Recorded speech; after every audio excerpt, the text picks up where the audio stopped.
ഇപ്പോഴും കാഷ്വാലിറ്റിയിൽ നിങ്ങൾ ചെന്ന് നോക്ക്. രോഗികൾ എന്ത് വലിഞ്ഞ് പോയാൽ മതി. രോഗികൾ ഒടിഞ്ഞ കാലം കൊണ്ട് ഞൊണ്ടി പോവാ എക്സ്റേ എടുക്കാൻ. ഇവരിങ്ങനെ ഗൗരവം പിടിച്ച് നിൽക്കുമ്പോൾ അകത്ത് രോഗി ലിഫ്റ്റിൽ കിടന്ന് മരിക്കും. തിരുവനന്തപുരം മെഡിക്കൽ കോളേജിൽ ഒന്ന് പോയി നോക്കണം.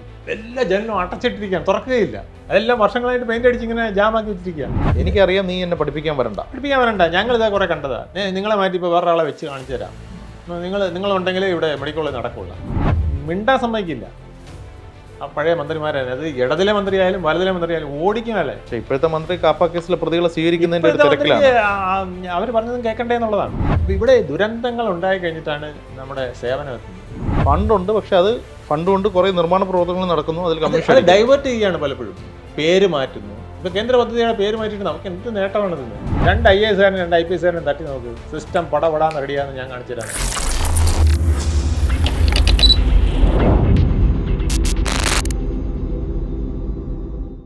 നമസ്കാരം. ഇന്റർവ്യൂവിൻ്റെ ഈ അധ്യായത്തിൽ ശ്രീ വേണുഗോപാലുമായിട്ടുള്ള സംഭാഷണം തുടരുകയാണ്. Welcome sir. നമ്മൾ ആമയഴിഞ്ഞം തോട്ടിലെ പ്രശ്നങ്ങൾ, എവിടെയാണ് നമുക്ക് പാളിച്ച പറ്റിയത്, ഇനി എന്ത് ചെയ്യണം എന്നുള്ള കാര്യങ്ങൾ വിശദമായി സംസാരിച്ചു.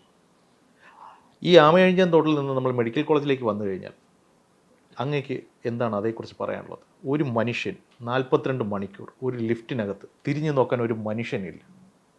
എന്താ അവിടെ സംഭവിക്കുന്നത്?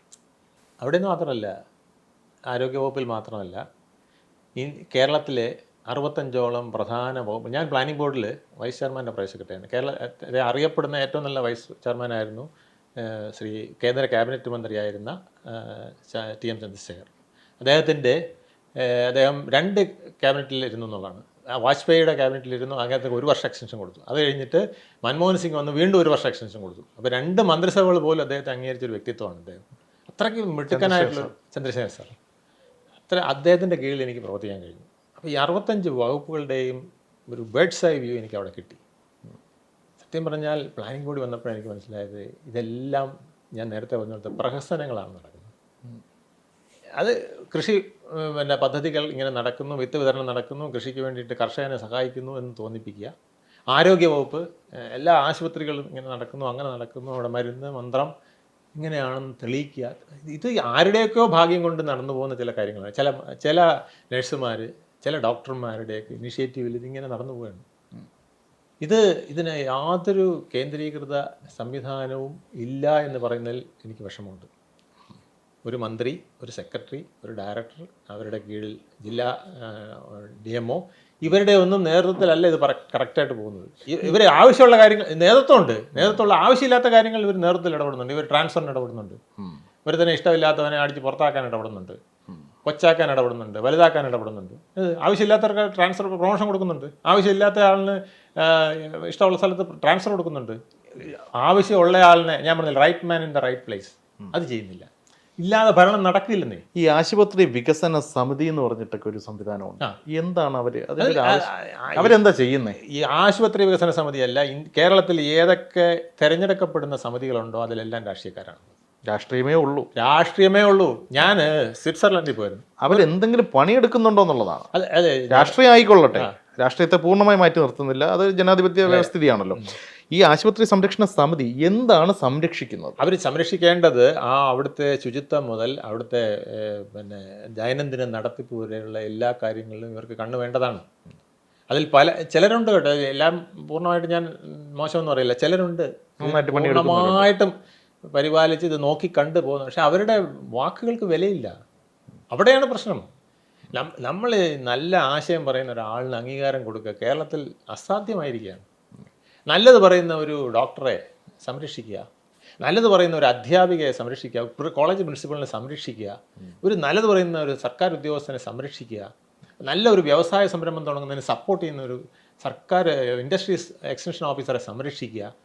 ഇങ്ങനെ ഒരു നിലപാട്, അല്ലെങ്കിൽ കൃഷിക്ക് വേണ്ടിയിട്ട് നിൽക്കുന്ന ഒരു കൃഷി ഓഫീസർ, പോലീസ് ഉദ്യോഗസ്ഥൻ, ക്രമസമാധാനം പൂർണ്ണമായും പരിപാലിച്ച് എൻ്റെ ടെറിട്ടറിയിലുള്ളത് മുഴുവൻ ഞാൻ എൻ്റെ സ്വത്ത് പോലെ, എൻ്റെ സഹോദരങ്ങളെ പോലെ കണ്ടെത്തി ഇത് പരിപാലിക്കുമെന്ന് വിചാരിക്കുന്ന ഉദ്യോഗസ്ഥന്മാരുണ്ട് പോലീസിൽ. അവരെ സംരക്ഷിക്കുക. അവരെയൊക്കെ സംരക്ഷിക്കാം, പക്ഷേ സംരക്ഷിച്ചാലുണ്ടല്ലോ സംഗതി നേരെ നടന്നോളൂ. അല്ല, അവർ നമ്മുടെ കൂടെ നിൽക്കുന്നവരാണെങ്കിൽ നമ്മൾ സംരക്ഷിക്കത്തുള്ളൂ. അവിടെ സംരക്ഷിക്കുക. അങ്ങനെ നിൽക്കുന്നവർ ഒരിക്കലും മറ്റേതിൽ വരില്ല, പൊളിറ്റിക്സിൽ പോകത്തില്ല, പൊളിറ്റിക്സിൻ്റെ ഇതിലേക്ക് പോകത്തില്ല. കാരണം ഇവനെ കൊണ്ട് ചെയ്യാൻ പറ്റാത്ത കാര്യം ചെയ്യിക്കല്ലേ, മനസ്സിലായില്ലേ? ഞാൻ പിന്നെ തുറമുഖ വകുപ്പിൻ്റെ മിനിസ്റ്ററുടെ അഡീഷണൽ പ്രൈവറ്റ് സെക്രട്ടറി ആയിരുന്നു. അന്ന് അവിടെ ആരായിരുന്നു അറിയോ? DGP ജേക്കബ് തോമസ് സാറായിരുന്നു. ജേക്കബ് തോമസ് അല്ല, ജേക്കബ് ന്യൂസ്. ജേക്കബ് തോമസ് സാർ മറ്റേ തുറമുഖ ഡയറക്ടർ. തുറമുഖ ഡയറക്ടറായിട്ട്. ഓക്കെ. അദ്ദേഹം DGPയുടെ ലെവലിൽ ചാർജല്ല. അദ്ദേഹത്തിന് ക്രൈംബ്രാഞ്ച് കൊടുത്തിരുന്നതാണ്. അദ്ദേഹത്തിന് അവിടെ നിന്നാണ് തട്ടി അവിടെ ഇട്ടത്. മനസ്സിലായില്ലേ? അപ്പോൾ അതല്ല, അതിന് ശേഷമാണ്. അതിന് മുമ്പ് അദ്ദേഹം IG മറ്റായിരിക്കുമ്പോഴാണ്. IG ആയിരിക്കുമ്പോൾ അങ്ങനെ നല്ലൊരു പ്രധാനപ്പെട്ട സ്ഥാനത്തിരുന്നപ്പോഴാണ് അദ്ദേഹത്തിനെ അവിടെ തട്ടിയിട്ടത്. ഏത് ഒരു തുറമുഖം ചെറിയ വകുപ്പിൻ്റെ ഡയറക്ടർ. അവിടെ അദ്ദേഹം ഒരുപാട് കാര്യങ്ങൾ ചെയ്തു, ഇല്ലാന്നല്ല ഞാൻ പറഞ്ഞത്. പക്ഷേ ആ ഉദ്യോഗസ്ഥന് ഒരുപാട് മാറ്റങ്ങൾ പോലീസ് ഡിപ്പാർട്ട്മെൻറ്റിൽ വരുത്താൻ കഴിയുന്നില്ല. സെൻകുമാർ സാർ ഒരുപാട് കാര്യങ്ങൾ പോലീസ് ഡിപ്പാർട്ട്മെൻറ്റിൽ വരുത്താൻ കഴിവുള്ള ഒരാളാണ്. അദ്ദേഹത്തിന് അവസാന കാലത്ത് എന്തെല്ലാം ബുദ്ധിമുട്ട് വന്നു. സുപ്രീം കോടതി ഇടപെട്ടില്ലെങ്കിൽ അദ്ദേഹം DGP ആകുമായിരുന്നു. DGP സ്ഥാനത്ത് നിന്ന് പുറത്താക്കി തിരികെ വന്നതാണ് സുപ്രീം കോടതിയിൽ തിരിച്ചു വന്നത്. ഞാൻ ചോദിക്കട്ടെ, അതൊക്കെ എന്ത് വലിയൊരു പീഡനമാണ്. നമ്മൾ സുസ്ഥർഹമായ സേവനം ചെയ്തിട്ട് അവസാനത്തെ കുറച്ച് ദിവസങ്ങളിൽ സ്വസ്ഥതയില്ലാതെ സുപ്രീം കോടതിയിലൊക്കെ പോയി ഒരു കേസ് വാദിക്കാൻ തന്നെ എത്ര ലക്ഷം രൂപ വേണം. അത് അദ്ദേഹത്തിനെ പോലുള്ള ആളെ സ്വാധീനവും മറ്റു കാര്യങ്ങളും ഉള്ളതുകൊണ്ട് സാധിച്ചതാണ്. എല്ലാവർക്കും അത് സാധിക്കൂ? എല്ലാ IPS ഉദ്യോഗസ്ഥനും സാധിക്കൂ? എല്ലാ SIക്ക് സാധിക്കൂ? അപ്പോൾ ഇങ്ങനെ നമുക്ക് നിലനിൽക്കണം എന്ന് വരുമ്പോൾ നമ്മൾ തളർന്നു പോകും. ആശുപത്രികളുടെ അവസ്ഥയിലേക്ക് വന്നു കഴിഞ്ഞാൽ നമുക്ക് ഈ കേന്ദ്ര ഫണ്ടുകൾ ഉപയോഗിച്ച് ഒരുപാട് പദ്ധതികൾ നടപ്പാക്കുന്നുണ്ട്. സംസ്ഥാനത്തിൻ്റെതായ തനത് ഫണ്ടുണ്ട്. അത് മാത്രമല്ല, പ്രത്യേകതരം ഗവൺമെന്റിന്റെ, താങ്കൾ നേരത്തെ പറഞ്ഞ പോലെ കാരുണ്യം ഇല്ലാത്തത്, ഹൃദയമില്ലാത്തത്, അങ്ങനെ പല ഓമന പേരുകളിൽ ഇട്ട് വിളിക്കുന്ന ഒരുപാട് പദ്ധതികൾ നമുക്കുണ്ട്. പക്ഷേ ഒരാളുടെ ജീവൻ രക്ഷിക്കാൻ പോലും, അല്ലെങ്കിൽ അയാൾക്ക് ഒരു അപകടം പറ്റി ആ അപകടം സംഭവിച്ചു എന്ന് തിരിച്ചറിയാൻ പോലും നമുക്ക് സാധിക്കുന്നില്ല. അവിടെയല്ലേ വീഴ്ച? പണത്തിന് ഒരു കുറവില്ല. പല പദ്ധതികൾക്കും പണത്തിന് കുറവില്ല. ഇവിടെ നിന്നല്ലേ കേന്ദ്രത്തിൽ നിന്ന് പദ്ധതികൾക്ക് പൈസ കിട്ടുന്നുണ്ട്. ആ പൈസ എങ്ങനെ ഉപയോഗിക്കുന്നുള്ളതാണ്. ഞാൻ ശുചിത്വ മിഷനിലെ എക്സിക്യൂട്ടീവ് ഡയറക്ടറുമായിട്ട് ഈയിടെ സംസാരിച്ചു. UV Jose IAS. അദ്ദേഹം ഞാൻ പ്ലാനിങ്ങിലെ ഡെപ്യൂട്ടി ഡയറക്ടർ ആയിരുന്നപ്പം ടൂറിസത്തിൽ അഡീഷണൽ ഡയറക്ടർ ആയിരുന്ന ആളാണ്. അദ്ദേഹത്തിന് IAS കിട്ടി അവിടെ പോയ ആളാണ്. ഞാൻ അദ്ദേഹത്തോട് സംസാരിച്ചപ്പോൾ ഞാൻ സാമ്പത്തിക പ്രശ്നം പറഞ്ഞു അദ്ദേഹത്തോട് പറഞ്ഞു, കേന്ദ്ര ഫണ്ടൊക്കെ താൻ അതൊക്കെ വിടറോ, അതൊന്നും ഒരു പ്രശ്നമല്ല, ഫണ്ട് ഇവിടെ ഇഷ്ടം പോലെ ഉണ്ട്, ഞാൻ പദ്ധതി പറയാൻ പറഞ്ഞു, എന്താണ് നമുക്ക് ചെയ്യാൻ പറ്റുന്നതെന്നുള്ളത് പറയാൻ പറഞ്ഞു. ഈയിടെ കഴിഞ്ഞ ആഴ്ച ഞങ്ങളൊരു മീറ്റിങ്ങിൽ പങ്കെടുത്താണ് ശുചിത്വത്തിൻ്റെ കാര്യത്തിൽ. അന്ന് അദ്ദേഹം പറഞ്ഞത് അതാണ്. അപ്പോൾ ഇതിനേക്കാൾ വളരെ ഇതാണ് ആരോഗ്യവകുപ്പിൽ. പദ്ധതികളുണ്ടെങ്കിൽ, നല്ല പദ്ധതികളാണെങ്കിൽ കേന്ദ്ര ഫണ്ടുകൾ കിട്ടും. ഈ ഫണ്ടുകൾ എങ്ങനെ ഉപയോഗിക്കുന്നു എന്നുള്ളതാണ് പ്രശ്നം. ഇവിടെ വകമാറ്റി ചിലവഴിക്കലാണ് പ്രധാനം. ഇതാണ് ഈ കേന്ദ്രത്തിൽ നിന്ന് പിന്നെ ബാക്കി കിട്ടിയില്ല, ഫണ്ട് കിട്ടിയില്ല എന്നൊക്കെ പറഞ്ഞത്. കേന്ദ്രത്തിൽ ഒരു കാര്യം എന്ന് വെച്ചാൽ അവിടെ മന്ത്രിയും സെക്രട്ടറിയും ഒന്നും ഈ താഴത്തെ ലെവലിൽ ഇടപെടാറില്ല. ഞാൻ ഈ ടൂറിസത്തിൽ ഡെപ്യൂട്ടി ഡയറക്ടർ ആയിരിക്കുമ്പം കേന്ദ്ര ഫണ്ട് കൊണ്ടിരുന്ന അതായത് കേന്ദ്ര പദ്ധതികളുടെ ഡെപ്യൂട്ടി ഡയറക്ടറായിട്ട് വർക്ക് ചെയ്തു. ഏറ്റവും കൂടുതൽ 2013 ഏറ്റവും കൂടുതൽ കേന്ദ്ര ഫണ്ട് കൊണ്ടുവന്നത്. ആ സമയത്ത് ഞാനാണ് ആ സ്കീമിൻ്റെ ഇത് നോക്കിയിരുന്നത്. എൻ്റെ മേന്മയല്ല, ഉമ്മൻചാണ്ടി സാർ ഇവിടെ ഉണ്ടായിരുന്നു, അവിടെ മൻമോഹൻ സിംഗ് പ്രധാനമന്ത്രിയായിരുന്നു. പക്ഷേ പ്രപ്പോസലും അയക്കേണ്ടതും അത് കറക്റ്റായിട്ട് ചെയ്യേണ്ടതും നമ്മളല്ലേ. ഇനി മുകളത്തെ തട്ടിൽ ഇടപെടില്ല, താഴത്തെ തട്ടിലാണ് ഇത് നടക്കുന്നത്. താഴത്തെ തട്ടിൽ അവരെല്ലാം സ്ക്രൂട്ടിനി ചെയ്യും. പറഞ്ഞ പദ്ധതി അതുപോലെയാണോ ചെയ്തിരിക്കുന്നത്, അതിൻ്റെ പ്രപ്പോസലാണോ വന്നിരിക്കുന്നത്, അതിന് കൊടുത്ത കാശ് അതിന് തന്നെ ഉപയോഗിച്ചോ, ഇത് നമ്മളവിടെ കൺവിൻസ് ചെയ്യണം. ഇത് കൺവിൻസ് ചെയ്യില്ലെങ്കിൽ അവർ ബാക്കി ഫണ്ട് തരില്ല, കട്ട് ചെയ്യും. അപ്പോൾ കേന്ദ്ര ഫണ്ട് കിട്ടിയില്ല എന്ന് നമ്മൾ വിലപിച്ചിട്ട് കാര്യമില്ല.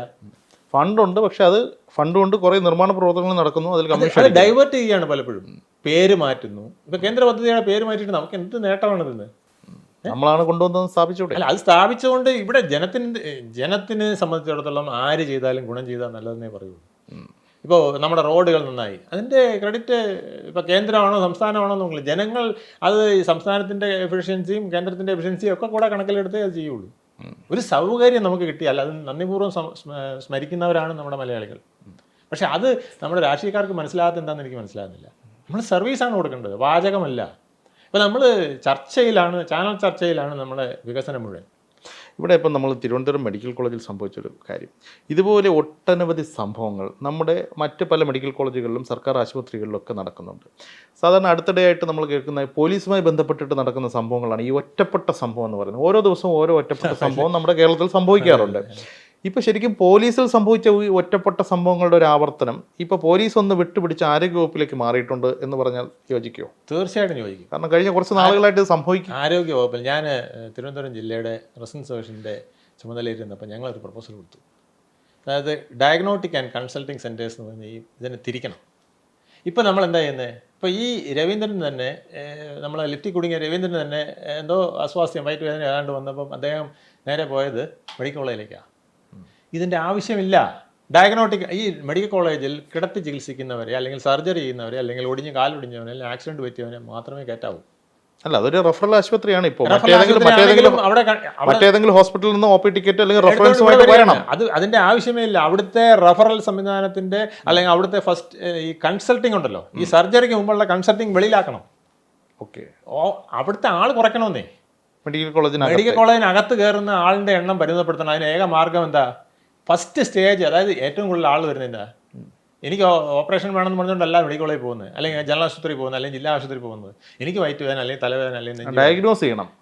ഫസ്റ്റ് കാര്യം ഡയഗ്നോസിസ് ആണ്. ആ ഡയഗ്നോസ്റ്റിക് ആൻഡ് കൺസൾട്ടിങ് സെന്റർ എന്ന് പറഞ്ഞ് വേറെ വേണം. എന്നിട്ട് റെഫർ ചെയ്ത് ഇപ്പൊ ഇവിടെ 10,000 പേര് തിരുവനന്തപുരം മെഡിക്കൽ കോളേജിൽ വരുന്നുണ്ടെങ്കിൽ ഇത് വെറും 1000 ചുരുക്കാം. എന്ത് സൗകര്യം! സർജറി ആവശ്യമുള്ള ആൾക്കാർ മാത്രം, സർജറി ആവശ്യമുള്ളവൻ, കാലൊടിഞ്ഞവൻ, അല്ലെങ്കിൽ പിന്നെ വയറിന്റെ ഓപ്പറേഷൻ നടത്തേണ്ട. ഇപ്പൊ രവീന്ദ്രന് ഒരു ഓപ്പറേഷൻ നടത്തണമെങ്കിൽ തീർച്ചയായിട്ടും അവിടെ വിട്ടാൽ മതി. അതിന് മുമ്പേ ശ്രീ രവീന്ദ്രന് ലിഫ്റ്റിൽ കൊടുക്കേണ്ട കാര്യമില്ല.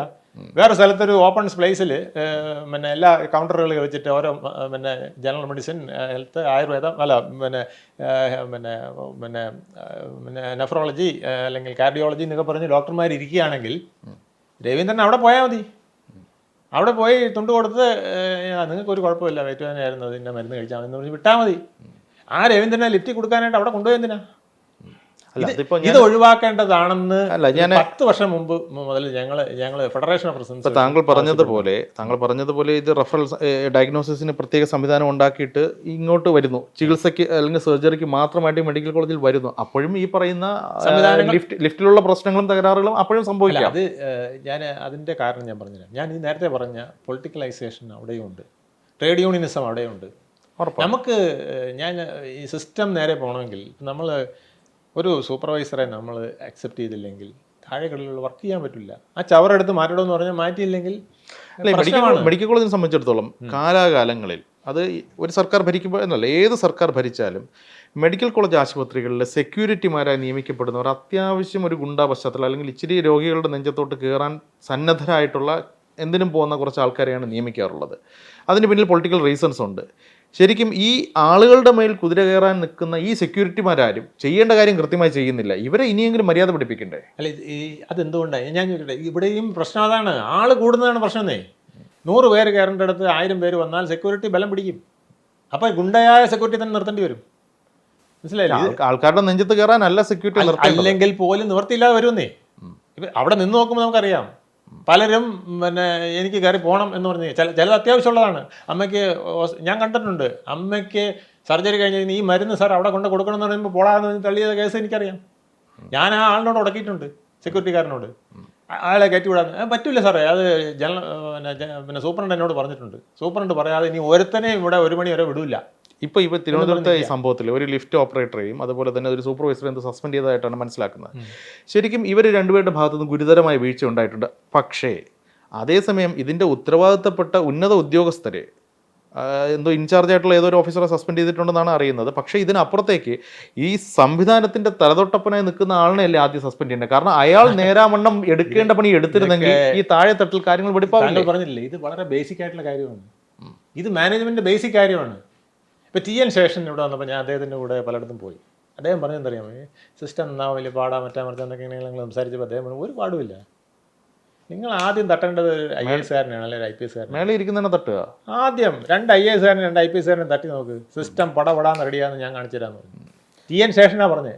ഞാൻ ഇങ്ങനെ ചെയ്താണ് ഈ പിന്നെ ഇലക്ഷൻ കമ്മീഷൻ നേരെയാക്കിയിരുന്നത്. എൻ്റെ കരിയറിൻ്റെ തുടക്കകാലത്ത് ഞാൻ ഒരു പത്രത്തിൻ്റെ മെഡിക്കൽ കോളേജ് ലേഖകനായിട്ടാണ് ഞാൻ വരുന്നത്. ട്രിവാൻഡ്രം മെഡിക്കൽ കോളേജിലെ വാർത്തകൾ കൈകാര്യം ചെയ്യുക. അന്നത്തെ മെഡിക്കൽ കോളേജിലെ ഒരു പ്രമുഖൻ, തസ്തിക ഞാൻ പറയുന്നില്ല, അദ്ദേഹത്തിൻ്റെ പ്രധാന ജോലി എന്ന് പറയുന്നത് തന്നെ അദ്ദേഹത്തിന് താല്പര്യമില്ലാത്ത സെക്യൂരിറ്റി ജീവനക്കാരെ ഒഴിവാക്കുക എന്നുള്ളതാണ്. അതിന് ചെയ്യുന്നത് നേരെ ബ്യൂറോയിലോട്ട് വിളിക്കും, പേഴ്സണലി എന്നെ വിളിക്കും, മറ്റ് മീറ്റിങ്ങുകളും ഡോക്ടർമാരെല്ലാം മാറ്റി വെച്ചിട്ട് വിളിച്ചിട്ട് ഇന്ന ആളാണ്, നിങ്ങൾ ഇന്ന പോലൊരു വാർത്ത കൊടുക്കണം, അയാളുടെ ഭാഗത്ത് ഇന്ന പ്രശ്നങ്ങളുണ്ട്. സംഭവം പ്രശ്നങ്ങൾ തന്നെയാണ്. വാർത്ത വരുന്നു, പിറ്റേ ദിവസം അവനെ സസ്പെൻഡ് ചെയ്യുന്നു. ആ വാർത്തയുടെ അടിസ്ഥാനത്തിൽ ആ സസ്പെൻഡ് ചെയ്യാൻ വേണ്ടിയിട്ടൊരു വാർത്ത, അയാൾക്കെതിരായ അയാൾ ചെയ്യുന്ന ഭാഗങ്ങളിലെ പ്രശ്നങ്ങൾ എന്താണെന്നുള്ളത് പത്രക്കാർക്ക് അയാൾ തന്നെ ചോർത്തി തരികയാണ്. എന്നിട്ട് സിസ്റ്റം ക്ലിയർ ചെയ്യുന്നു. അതിൽ 2 രീതി കാണാം. ഒന്ന്, അയാളുടെ സ്വാർത്ഥ താല്പര്യം അവിടെ നിറവേറ്റപ്പെടുന്നുണ്ട്. അതേസമയം പണിയെടുക്കാത്തവനെ പണിയെടുപ്പിക്കുന്ന ഒരു മെക്കാനിസം കൂടെ അതിലുണ്ട്. ശരിക്കും പറഞ്ഞാൽ ഇത്തരത്തിലുള്ള പരീക്ഷണങ്ങൾ ശരിക്കും നാടിന് ആവശ്യമാണെന്ന് എനിക്കിപ്പോൾ തോന്നുന്നു. അല്ല, ഇതിനകത്ത് 2 വിധത്തിലുണ്ട്. ഒരു പ്രശ്നം എന്നറിയാമോ, ഇത് ഡീമോറലൈസ് ചെയ്യപ്പെടും. ഇങ്ങനെ ഇല്ലാത്ത കുറ്റം ചുമത്തി ഇല്ല, അല്ലെങ്കിൽ ഇല്ലാത്തതല്ല. ഉള്ളതിനെ പെരുപ്പിച്ച് കാണിച്ച് ഒരാളെ പുറത്താക്കുമ്പോഴല്ല മറ്റ് പ്രശ്നങ്ങളുണ്ട്. പ്രശ്നങ്ങൾ വരും. പ്രശ്നങ്ങളുണ്ട്. ആ പക്ഷേ പ്രശ്നം ഇത് അത് പിന്നെ ഒരു അഡ്മിനിസ്ട്രേഷന്റെ ഒരു ഭാഗമാണ്. അതായത് ചില സന്ദർഭങ്ങളിൽ ഒരുത്തിനെ കൊല്ലാൻ മറ്റു മാർഗ്ഗമില്ലെങ്കിൽ വേറൊരു സാധനം ഉപയോഗിച്ച് കൊല്ലുക. അതെ അതെ അതാണ് ഇത് ഇദ്ദേഹം ഉപയോഗിച്ചുകൊണ്ടിരുന്നത്. അഡ്മിനിസ്ട്രേഷന്റെ വേറൊരു സ്റ്റൈലാണ്. പക്ഷേ ഈ സ്റ്റൈൽ എടുക്കാൻ പാടില്ല. ഈ സ്റ്റൈൽ എടുത്താലുള്ള പ്രശ്നം എന്ന് പറഞ്ഞാൽ ഇത് നമുക്ക് നേരിട്ട് പറയാമല്ലോ. പക്ഷേ ഇത് പറയാൻ സമ്മതിക്കാത്ത ആരാ? ഒന്നുകിൽ ട്രേഡ് യൂണിയൻ ആയിരിക്കും, അവിടുത്തെ സർവീസ് സംഘടന ആയിരിക്കും, അല്ലെങ്കിൽ മന്ത്രി ആയിരിക്കും, അല്ലെങ്കിൽ നേരെ ചൊവ്വേ കാര്യങ്ങൾ നടക്കണമെന്ന് ആഗ്രഹിച്ചാൽ പോലും രാഷ്ട്രീയം ഭയന്ന് അവരും മടിക്കുന്നു. എനിക്കറിയാം, എൻ്റെ സുഹൃത്തായിരുന്നു തോമസ് മാത്യു. അദ്ദേഹം ഇവിടെ താങ്കൾ മെഡിക്കൽ കോളേജ് പറഞ്ഞു, ട്രിവാൻഡ്രം മെഡിക്കൽ കോളേജിൽ പിന്നെ പ്രിൻസിപ്പളായിരുന്ന ആളാണ്. അദ്ദേഹം ഇപ്പോൾ ജോയിന്റ് ഡയറക്ടറായിട്ട് ഇരിപ്പുണ്ടെന്ന് തോന്നുന്നു, അതോ സർവീസിന് റിട്ടയർ ചെയ്തതെന്ന് എനിക്കറിയില്ല. ഞാൻ അന്ന് പ്ലാനിംഗ് ബോർഡിൽ വൈസ് ചെയർമാൻ്റെ പ്രൈവറ്റ് സെക്രട്ടറിയാണ്. അദ്ദേഹം വന്ന് ആദ്യം എന്നോട് പറഞ്ഞു, സാറേ എനിക്കിപ്പോൾ ഒരു വലിയ ചാൻസ് കിട്ടുക, ഞാനിപ്പം ഇവിടെ പ്രിൻസിപ്പളായിട്ട് വന്നിരിക്കും മെഡിക്കൽ കോളേജ്, എനിക്ക് ഈ മെഡിക്കൽ കോളേജ് നന്നാക്കണം സാർ. എത്രയോ വർഷം ഞാൻ വർക്ക് ചെയ്തതാണ്, നല്ല എന്തൂസിയാസ്റ്റിക് ആയിട്ടുള്ള ഒരു ഓഫീസറാണ് കേട്ടോ. അദ്ദേഹം എത്ര വർഷമായിട്ട് ഞാൻ ഇവിടെ വർക്ക് ചെയ്യുന്നത്, എനിക്കിതൊന്ന് നന്നാക്കിയേ പറ്റൂ.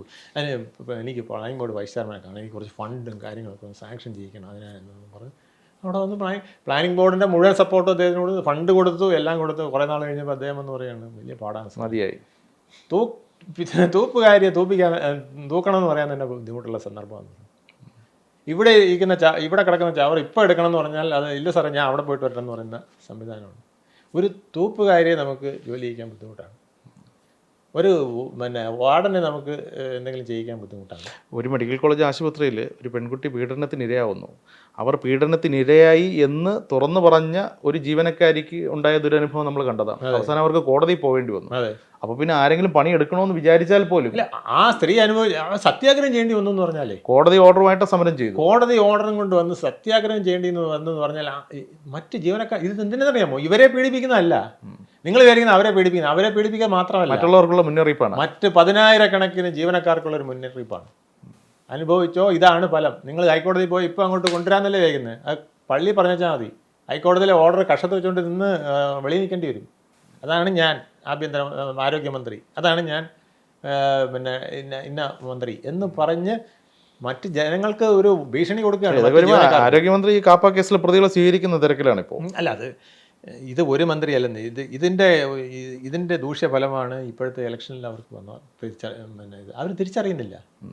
ഈ ഇലക്ഷനിൽ വന്നതല്ലേ. എന്തുകൊണ്ടാണ് EMSൻ്റെ മന്ത്രിസഭ പോകേണ്ടി വന്നത്?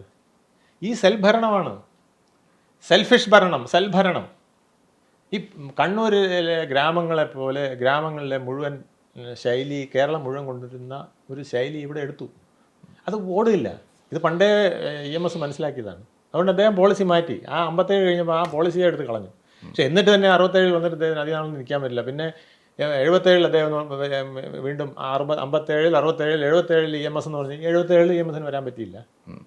അന്ന് അച്യുതാനന്ദൻ നല്ല ഉഗ്രം ഭരണം നടത്തി അത് പഠിച്ചുകൊണ്ട് പോയി. 120 സീറ്റോളം കോൺഗ്രസ് പിടിച്ചുകൊണ്ട് പോയി. അപ്പം ഇത് ഇന്നും മാർക്സിസ്റ്റ് പാർട്ടി പാഠം പഠിച്ചിട്ടില്ല. അവർക്കൊരു ക്ലെൻസിങ് ആവശ്യമാണ്. അവരിൽ ഒരുപാട് ഇപ്പോൾ PSC നിയമനം നമ്മളിപ്പോൾ വന്നു. ഞാനിപ്പോൾ ആരോഗ്യവകുപ്പിൽ നിന്ന് വിട്ടുപോകുന്നു വിചാരിക്കരുത്. കാരണം ഇത് ആരോഗ്യവകുപ്പിലെയും പ്രശ്നം ഇതാണ്, പിന്നെ വിദ്യാഭ്യാസ വകുപ്പിലെയും പ്രശ്നം ഇത് തന്നെയാണ്, എല്ലാ വകുപ്പിലെയും പ്രശ്നം ഇത് തന്നെയാണ്, അഴിമതി. നമുക്കൊരു മുഖ്യമന്ത്രി ഉണ്ടായിരുന്നു, നായനാർ. 1987 പിന്നെ ഇടതുപക്ഷ ജനാധിപത്യ മുന്നണി, ഇടതുപക്ഷ മുന്നണി തന്നെയാണ്. അതായത് മുഴുവൻ പാർട്ടി ജാതി ചിന്ത ഉള്ള എല്ലാത്തിനും പുറത്താക്കിയിട്ട് ഇടതുപക്ഷത്തിൻ്റെതായ ഒരു മന്ത്രിസഭ കൊണ്ടുവന്നു. ആ മന്ത്രിസഭയിൽ അദ്ദേഹം എടുത്ത ഏറ്റവും വലിയ തീരുമാനം, അഴിമതി കണ്ടാൽ ഇടപെടും, പുറത്താക്കും. മനസ്സിലായി. അതിലാണ് അദ്ദേഹം നമ്മുടെ ലോകായുക്തയെ കൊണ്ടുവന്നത്. ലോകായുക്തയെ കൊണ്ടുവന്നപ്പം ആരോ പറഞ്ഞു, മുഖ്യമന്ത്രി അടുത്ത് പറഞ്ഞ്, ലോകായുക്തയിൽ മുഖ്യമന്ത്രി ഉൾപ്പെടുത്തിയ പ്രശ്നമാണ് കേട്ടോ. അപ്പം അദ്ദേഹം പറഞ്ഞ്, എടോ ഞാൻ കാണിക്കുന്ന അല്ലെങ്കിൽ ഞാനും നിങ്ങൾ മന്ത്രിമാരും കാണിക്കുന്ന ഏറ്റവും വലിയ അഴിമതി ചായ കുടിക്കും, അണ്ടിപ്പരിപ്പ് തിന്നും, അതിന് കേസ് കൊടുക്കണമെങ്കിൽ കൊടുത്തോട്ടെന്ന് പറഞ്ഞു. അപ്പം അത്രയ്ക്ക് ആർജവമാണത്. ഇതിക്ക് ഇവിടെ അഴിമതിയൊന്നും ഞാൻ ചെയ്തിട്ടില്ല എന്ന് പറയാൻ ആ മുഖ്യമന്ത്രിക്ക് നട്ടലുണ്ട്. അതുകൊണ്ട് ലോകായുക്ത വരട്ടെ, മുഖ്യമന്ത്രിയെ കൂടെ വീക്ഷിക്കട്ടെ. മുഖ്യമന്ത്രിക്ക് പ്രശ്നമുണ്ടെങ്കിൽ അന്നേരം ഞാൻ പോയി പറഞ്ഞോളാം, ഞാൻ ചെയ്യുന്ന അഴിമതി ഇതേ ഉള്ളൂ. സാർ, ഈ ആരോഗ്യവകുപ്പിൻ്റെ ഒരു വിഷയം നമ്മൾ പരിഗണിക്കുമ്പോൾ ഈ സ്ഥാനക്കയറ്റങ്ങൾ സർക്കാർ ഉദ്യോഗസ്ഥർക്ക് കാലക്രമേണ കിട്ടേണ്ട സ്ഥാനക്കയറ്റങ്ങളൊക്കെ ക്രമപ്രകാരം കിട്ടും, മുകളിലോട്ട് പോകും. പക്ഷേ പലപ്പോഴും താക്കോൽ സ്ഥാനങ്ങളിൽ അല്ലെങ്കിൽ അധികാര സ്ഥാനങ്ങളിൽ എത്തുന്നവർ ഇത്തരത്തിലുള്ള സ്വാഭാവികമായ സ്ഥാനക്കയറ്റത്തിലൂടെ കയറി വരുന്ന പല ആൾക്കാരും ഒരു പർട്ടിക്കുലർ ലെവലിൽ എത്തുമ്പോൾ അവരുടെ ഇൻഎഫിഷ്യൻസി പലപ്പോഴും വകുപ്പിൻ്റെ പ്രവർത്തനങ്ങളെ താളം തെറ്റിക്കുന്നതായി കണ്ടിട്ടുണ്ട്.